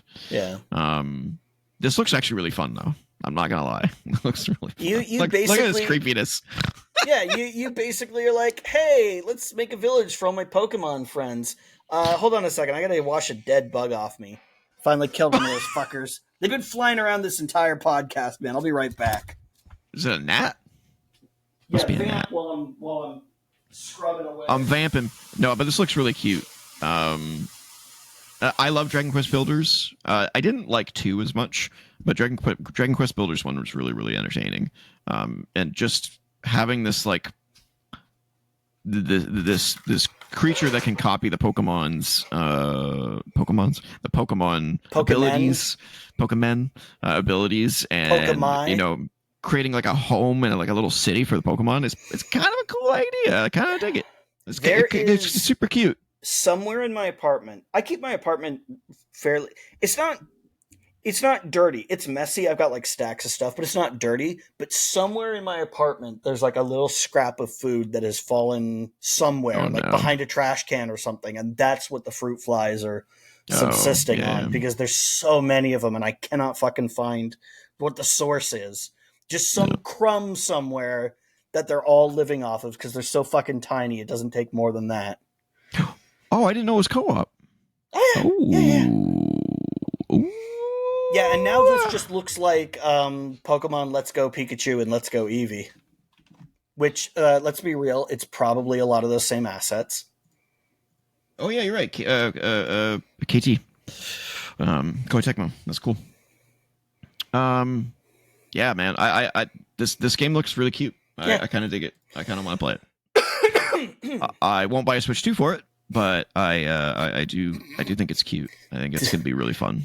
Oh god, the fucking porn artists are gonna do so many horrible things with this tentacle arms. Also, the implications that a Ditto can replicate a human in the lore of Pokemon, a little scary. That's a thing that was in the anime series where Jesse was like, "Hey, oh, really? this boy that I had a crush on back in school, can you show me what he would look like as an adult now?" That was creepy. That was a whole joke in the show. And the only thing is that it couldn't change its face, so it always had the goofy little Ditto face. Yeah, that little dot eyes. Yeah. So funny. Yeah, this looks really cute, though. Did it say a release date? I don't remember. Oh, there you go. 2026. What a shock. Yep. Then we got this weird trailer. Yeah, this was a little weird. Not unwelcome. I looked at this and I was like, what the fuck is this? It's And then I just was a like, bad release date trailer. does That's this what it look like is. Metroid? Maybe? I don't Yeah. know. I thought it was when I saw the sky, and then when I saw the bike, I was like, oh no, I was like, not. no, And that then I can't saw be Metroid. that. And then I saw that and it was like, Samus is getting a bike. This actually worries me. Weird. About the game, honestly.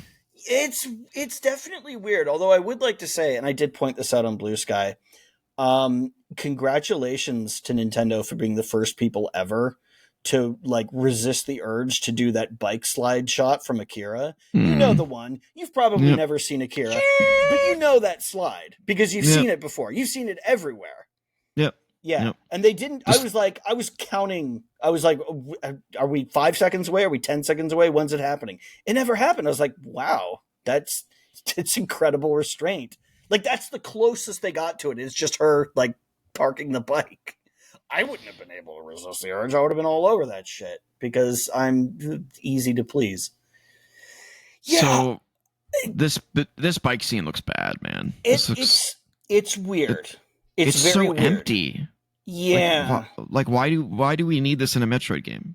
I don't like getting from place to place. Okay, that's fine. It's better than just picking a planet from a menu like in Prime 3. Metroid oh god, I hated that about Prime 3. It's not necessary. It's not it's not necessary. This is the kind of thing that I could I see Samus like in her like when she's off the job and just living somewhere having a cool sci-fi motorcycle? Sure, 100%.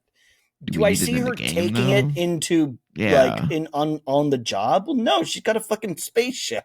Yeah, why does she just fly? Oh, I get so hype at that moment because I like Metroid Prime Hunters on the DS because I'm a weirdo. That's isn't he from Federation Force? I believe he's in Federation Force, but he's from Prime Hunters on the DS, the multiplayer one. Well, it does have a single player mode. I'll be honest with you, I'm a little worried about this game. It's giving me like AAA worries vibes. Like where I'm just like something just smells off about this game. I don't know, man. I'm not like this is definitely a weird thing. Like there's never ever been that much open space in a Metroid game before. You could probably fit the entirety of Metroid Prime in that open space. Because it's a big game, but it's very densely packed together. All the rooms kind of twist and turn around each other. It is very strange. And I'm not just specifically worried because of this. Like this is just like one of those things where I'm like, okay, that's not needed, and that's not what I want out of my Metroid games. No, but it's just kind of the vibe I'm getting from this game where it just feels off. I don't know, man. I don't know. I'm worried. I'm concerned. It really depends. If that's the only thing that's off about it, I can forgive it. Hopefully that is like 5% of the game max. Yeah. Because if there's like 80 of these open world areas, I'm gonna be like, okay. Yeah. Like it's what people are gonna compare it to? They're gonna compare it to the fucking tank from Batman Arkham. What I saw people comparing it to was Wind Waker. Why? Because of the boat going across the ocean.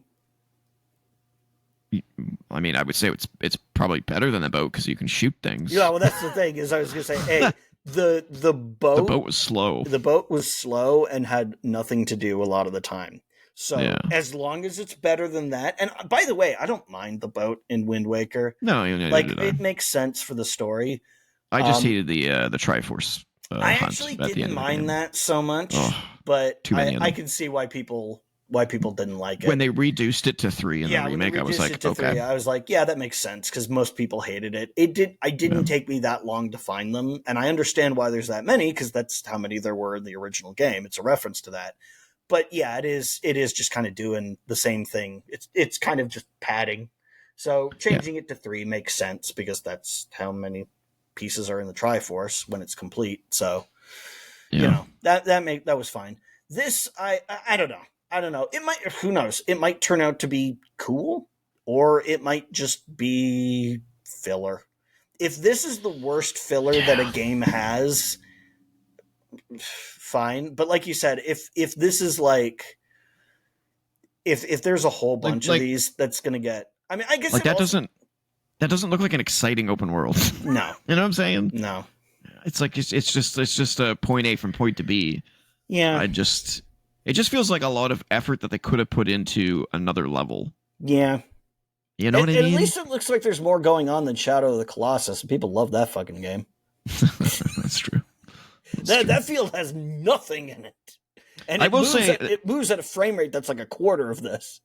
Yeah, the remake's much better. The remake fixes that. Even the PS3 version fixes that. People hate that because it's like some of the effects are different. I don't know. I always hated Shadow of the Colossus on the PS2 specifically because of the performance. I will say the lighting in this shot looks absolutely amazing. Looks so good. Like, look at the lava. Yeah. That's some of the best looking lava I've seen in a game ever. Yeah, and that looks so good. It not only does it light things like immediately around it appropriately, but like you can also see that like there's this orange glow that kind of bounces off stuff indirectly. Yeah. Like you've got the highlights where the light directly reaches it, but then you've got even the orange around it because the light has also bounced around like the other objects and is like a softer, less intense orange is cast on stuff. It looks great. And it's also just not like a straight off tube of lava. Like there's pieces. Yeah, there's like chunks of it because it's viscous. Yeah. Yeah, you can see it like changing shape. Like that's it looks like there might even be like hard chunks in there as well. Yeah, like maybe some small pieces of. So funny that we're focusing on just some lava. I mean, it's a good effect. It looks great. It looks sick. Yeah. A lot of times when you see lava in games, it's just a flat textured surface because it's a hazard. You don't usually see it flowing like that.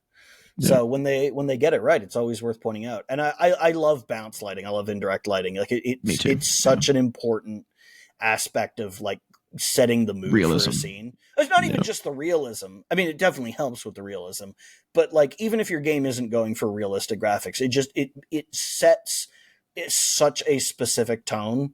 It's so important for just like environmental, cohesion. Yeah. Oh yeah, and it finally got a release date. Yeah, December 4th, which is not a great release date for a game, but sure. I mean, it's before Christmas. I remember every game used to come out in November because they wanted that Christmas shopping season. They're just spreading it out now. But yeah, I guess it's probably the biggest game of the year from Nintendo, at least. No, that's not what I was trying to say. It's the biggest last game of the year. Does that make sense? Oh yeah, absolutely. Yeah. But yeah, now the problem is now I know when I'm gonna have to get a Switch too. Oh, this is why you're gonna get one. Yeah, I'm gonna have to. Yeah, I'm gonna wait. I'm still gonna wait. Maybe it'll be my birthday gift to myself and my Christmas. I really hope you don't buy it and this game ends up being not amazing. Well, the thing is that even if it, like, God forbid that it turns out bad, I really want this game to be good, like more than I wanted Silksong to be good. I've been waiting for Metroid Prime 4 like most people have been waiting for Silksong. Yeah. So if this one is bad, it's really going to sting me. But even if it's bad, at least there's Bonanza. Which we'll get to. Oh, yeah. In fact, we'll get to it right now. Right, because there's more coming. No, it's out now. DLC. Oh, yeah. DK Island and a roguelite mode called Emerald Rush. Yeah, where you're gathering shit and like finding random leveling perks up and stuff to make getting shit faster. Yeah. I think it's really cool that they've made DK Island basically modeled 100% after the world map picture from the original Donkey Kong Country. Like they haven't said, smart. "Oh, let's make this the real world scale," because that would be huge.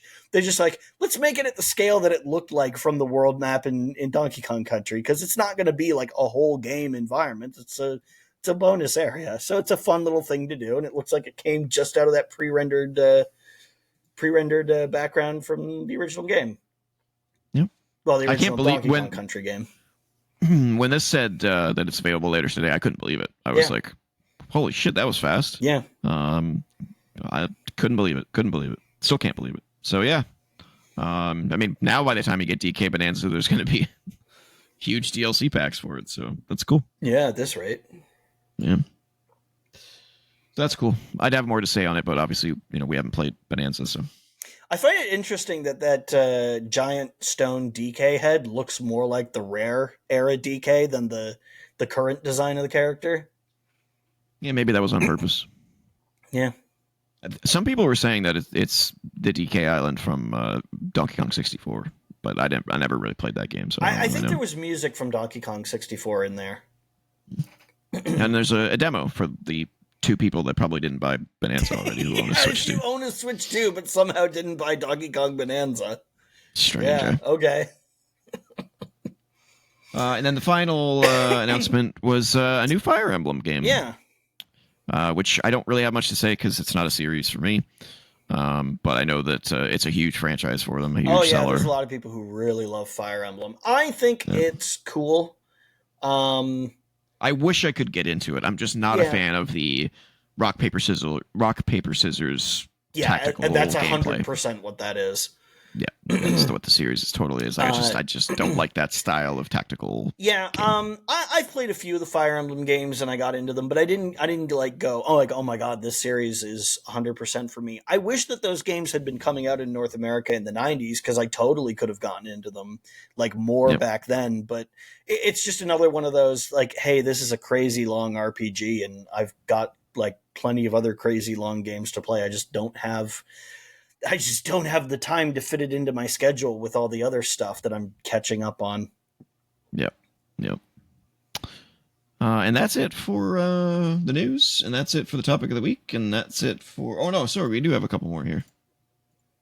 Didn't realize there was a couple more. That's weird. Hyrule Age of Imprisonment. I was kind of wondering why you hadn't... I don't have much to say about it. It looks like Hyrule Warriors. Yeah, it's just more Hyrule Warriors. It's just, I mean, we've seen this game before. This is just more footage of it. I don't know why I included it. I think it has a release date, and that might be why. Yeah, that's why. This isn't even the only Dynasty Warriors game that was shown at this Direct. No, they also showed Origins. Yeah. Man, how the fuck do they find the time to make all these games? Like because it's the same engine. They just change fucking skins and they just change the assets. Yeah, that's all they do. I mean, maybe. There's no way it's not that. There's no way. That's definitely got to contribute to it because they put out at least one of these things every year, and sometimes more than one. Like the fact that it's split screen is pretty cool. Yeah, and it looks to be running well. Yeah.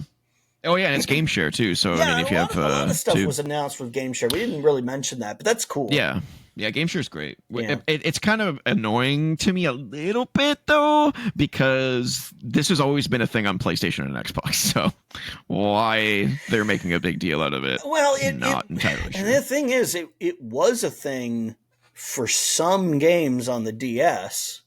Yeah, but not a lot of them. No. Although I suspect that was more a memory limitation, because like trying to fit, like the DS had like 2 megabytes of memory or something like that. It's a lot to fit in to fit the entire game in there. And then when you have to load new assets, you have to load them over the ad hoc Wi-Fi connection between the two systems. So I can understand why there weren't a lot of games that used it. But here, when you've got like how much fucking memory does the Switch 2 have? I don't remember off the top of my head, but it's a lot more than 2 megabytes.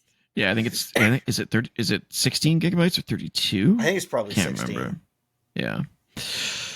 I don't know why I put this last. I don't know. I think that was a mistake, actually. But yeah, it was a really good Direct. All those Zonai devices. Thou shalt not speak ill of Princess Zelda. I guess he's keeping them wherever Link keeps all of his shit. Yeah, that void. Yeah, all those weapons and items and fucking 10,000 rupees and 99 bombs and yeah. But yeah, it was a really good Direct, really strong showing from them. Mm-hmm. I questioned the timing of this, and then I was like, oh, Tokyo Game Show's like a week away, so this is their Tokyo Game Show broadcast, basically. Yeah. So that's all we have. Was there anything else you wanted to note from the Direct that you can think of, or not really? I think you covered. Everything. Covered the good stuff. All right. Well, you know what that means. Screenshot scope. Screenshot scope. All right, here we go. This is the part where we're allowed to break down in our talking. Oh, my back's killing me. So I'm broken already. There looks like there's some UI in the bottom There left is there. definitely some UI. That almost looks like sticks, maybe? The top of analog sticks? Could be. Like maybe this is like a, hey, do what the game is doing, match the... Maybe. This one's a different shape in the center than this one. This one's definitely a circle. Okay. This one I'm not sure. It might be like a number or something. Maybe. Not sure. I was just spitballing. Yeah, what gen you thinking? PS2? I mean, it looks kind of PS2-ish right now, but they're deceptive about that. This could be like a fraction of the screen, and this is like way off in the distance, and so it's using PS2 quality assets because it's like 10 miles away, and nobody will know the difference. It's true. All right, I have nothing. Yeah, I got nothing. I got nothing. Oh, Blackwatch. Is that Prototype? Wasn't that the name in Prototype of the... Yep, Prototype 2. Oh, it's Prototype 2. Hey! Nice job. I really like Prototype. I never played the second one. Great. Yeah, well, the 2 looked like it was just more of the first game. Like, even 2 was rushed out the window, I think, to capitalize on the first, and then that backfired.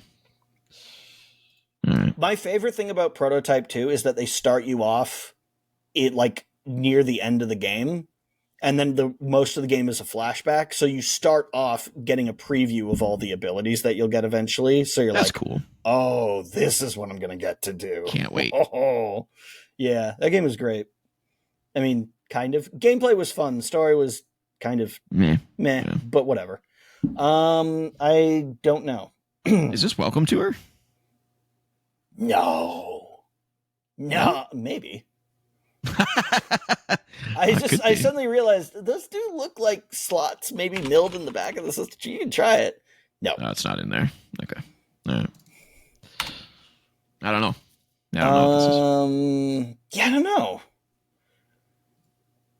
What the? This isn't like Tunic, is it? That's not what Fire looked like in Tunic. No, this looks like a tactical grid-based game. You can kind of see like the green. I mean, Tunic kind of looks like a tactical grid-based game from screenshots. It's got that.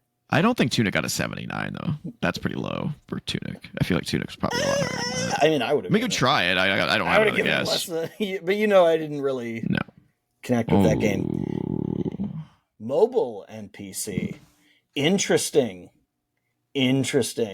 See, this is also making me think Tunic because that's a page from a fucking book. Yeah, I don't know what this is. I'm not getting anything still. Yeah, I have no idea. Oh. City building game. Oh, God. Oh, a mobile city building game? We're never going to get this. Well, it's also on PC, which is weird. I don't know. Are those planes? Maybe. Planes. Oh, they could be birds. Oh, yeah, birds, yeah. Yeah, I don't know what this is. It looks cel-shaded, though. I don't know. 2023? Oh, God. I don't know. Oh. No, it's not that. Yeah, I don't know what this is. Is this like some SimCity game that I don't know or care about? No, those aren't simoleons. Those are like leaves. Weird. Oh, God. I thought it was that game where you have to restore the planet, but I don't, unless this is a screenshot of somebody who's already done that. Yeah, but I don't know. Developer it is. Free Live. Okay, what was that game called? No idea. Oh, we're fucked. Do you have a first letter? Okay, whatever. No idea. Terranil. Yeah, never heard of it. Yeah, it's interesting. Okay. I didn't play it enough to know, but yeah, I know what that game is. Whoa. Fuck. One of these. There's something there. Why is it always got to be like this? Well, got to be hard for the first one, right? Yeah, but like this shit only works if it's like an NES game where it's immediately recognizable. That's the only chance. Well, this looks like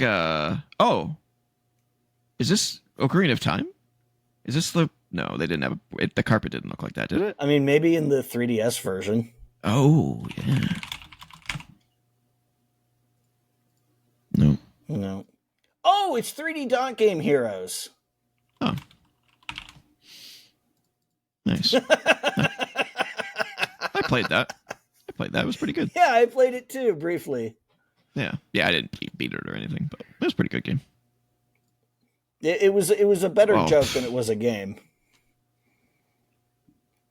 That's too close. It's too soon. Yeah, that's fuck. Those textures look rough. Yeah, this looks like early PC or like maybe a PS1 game. PS1 era. Oh, Jesus. 92. Okay, there's a plane. That looks like what is that? Is this no, they wouldn't have got that high. Could this be Siphon Filter? That plane looks kind of cartoony though, no? We got 5 guesses. Do you have any better ideas? I was thinking maybe one of the Jack games, but I don't know. We'll just try one. No. Medal of Honor. Oh. Boom. Wow. That plane does not look realistic to me. What's the source image look like where we can see the full thing? There you go. Oh, it's way far off in the distance. That's why. Yeah, Medal of Honor was a good series. Bring that back. That first game was rough. But it's a PS1 game. No, my favorite was Airborne Assault, I think it was, where you jump out of the plane. I played really cool. Frontline on the GameCube. It was okay, but it was like Saving Private Ryan, the video game. Yeah, it was. You know, they remade, degraded, whatever, that first Medal of Honor game to the GBA. It was one of those attempts that, like, hey, we can do a first-person shooter on the GBA. And it's like, yeah, you can, but should you? Yeah, no. Doom on the GBA is okay, but that's a game that's, like, you know, more something that can handle. Man, that looks BioShock as fuck. Yeah, I think it might. Oh, yeah, it could be. We've had those though. But didn't we have BioShock 2 and BioShock? I think Infinite? we had BioShock 1 last time. Okay, well, it's BioShock 2. We had BioShock 2 a while ago and Infinite a while ago, and I think we had BioShock 1 last week. Just try it, so we know. Okay, we know. Ooh, 59. Okay, it wasn't what I was thinking anyway. So that's not where I thought it was Deathloop, but no, I have no idea what this is. Ooh, ow.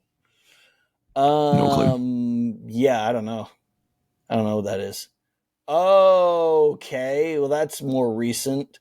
What? PS3 and PS4, but only 360 and PC? Okay, what's a scary game that has a character named Dawn in it? That's like a ghost. I think it might be Contrast. Okay. All right, I've never played that or heard of it. You like can turn into a shadow. Okay. And like, of course, this is like the worst. The first footage of B-roll. Yeah. Yeah, I've never even heard of this. It was a launch PS3 game. And it was also on the PS4? I think it got a remaster, yeah. Oh, okay.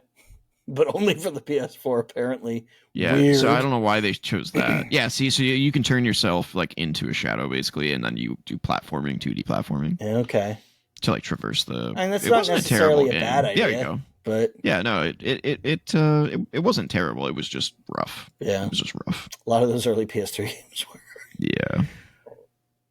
Oh, man. This might be Soma. You'd try it. I feel like we've had Soma before, though. This kind of looks like a Call of Duty Zombies map.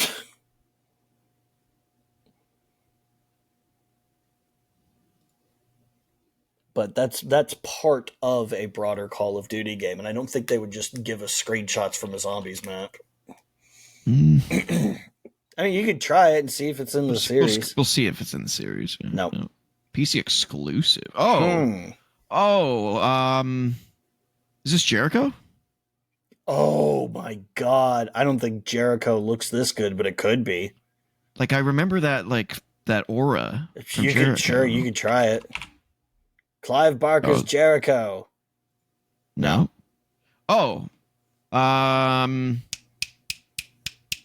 Fuck. It's that walking simulator game. Yeah. Vanishing of Ethan Carter. Not really narrowing it down. There we go. Yeah. It was a good game. It was one of the first walking sims again. Which is, I know is not a good... What happened to Ethan Carter? He Oh, vanished? I don't know. I can't remember. Because he vanished. Yeah, I can't remember. Stupid joke. I don't know. That could be any panel from any game released in the last 20 years. Yeah, no idea. Oh. A 94? Oh, that's a Wayland Yutani logo, I think. Maybe? Try Alien... what was the good one? Isolation. Hey, there's Alien Front Online. Okay. No. All right. Dreamcast. Maybe it is Alien Front Online.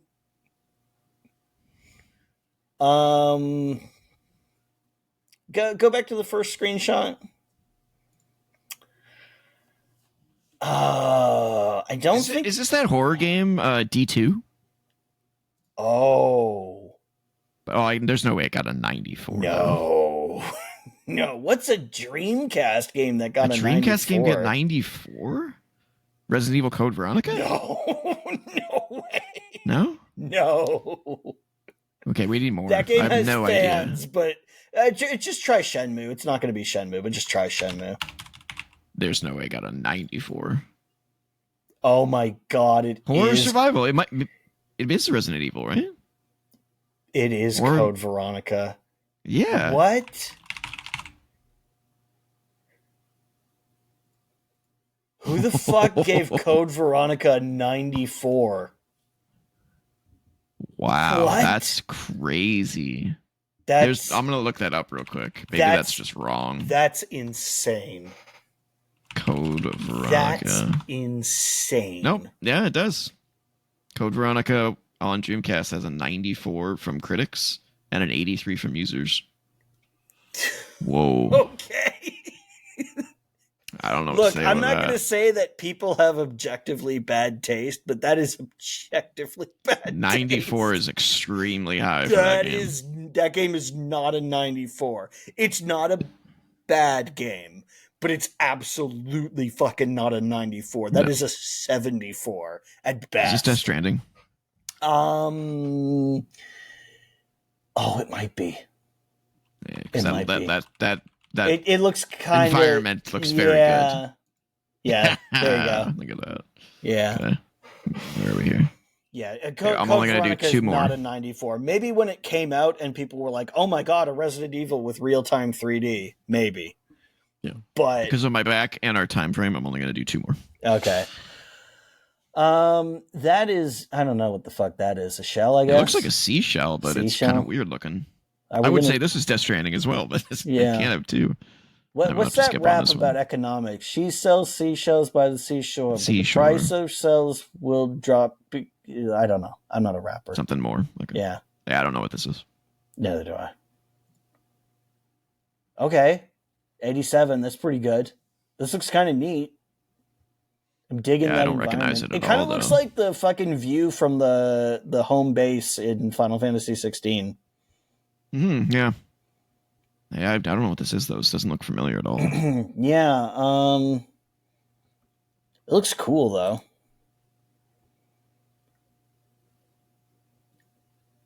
Oh, it's Kingdom Hearts. Yeah. It'll be Kingdom Hearts 2. Wow. There you go. God, I hate that series.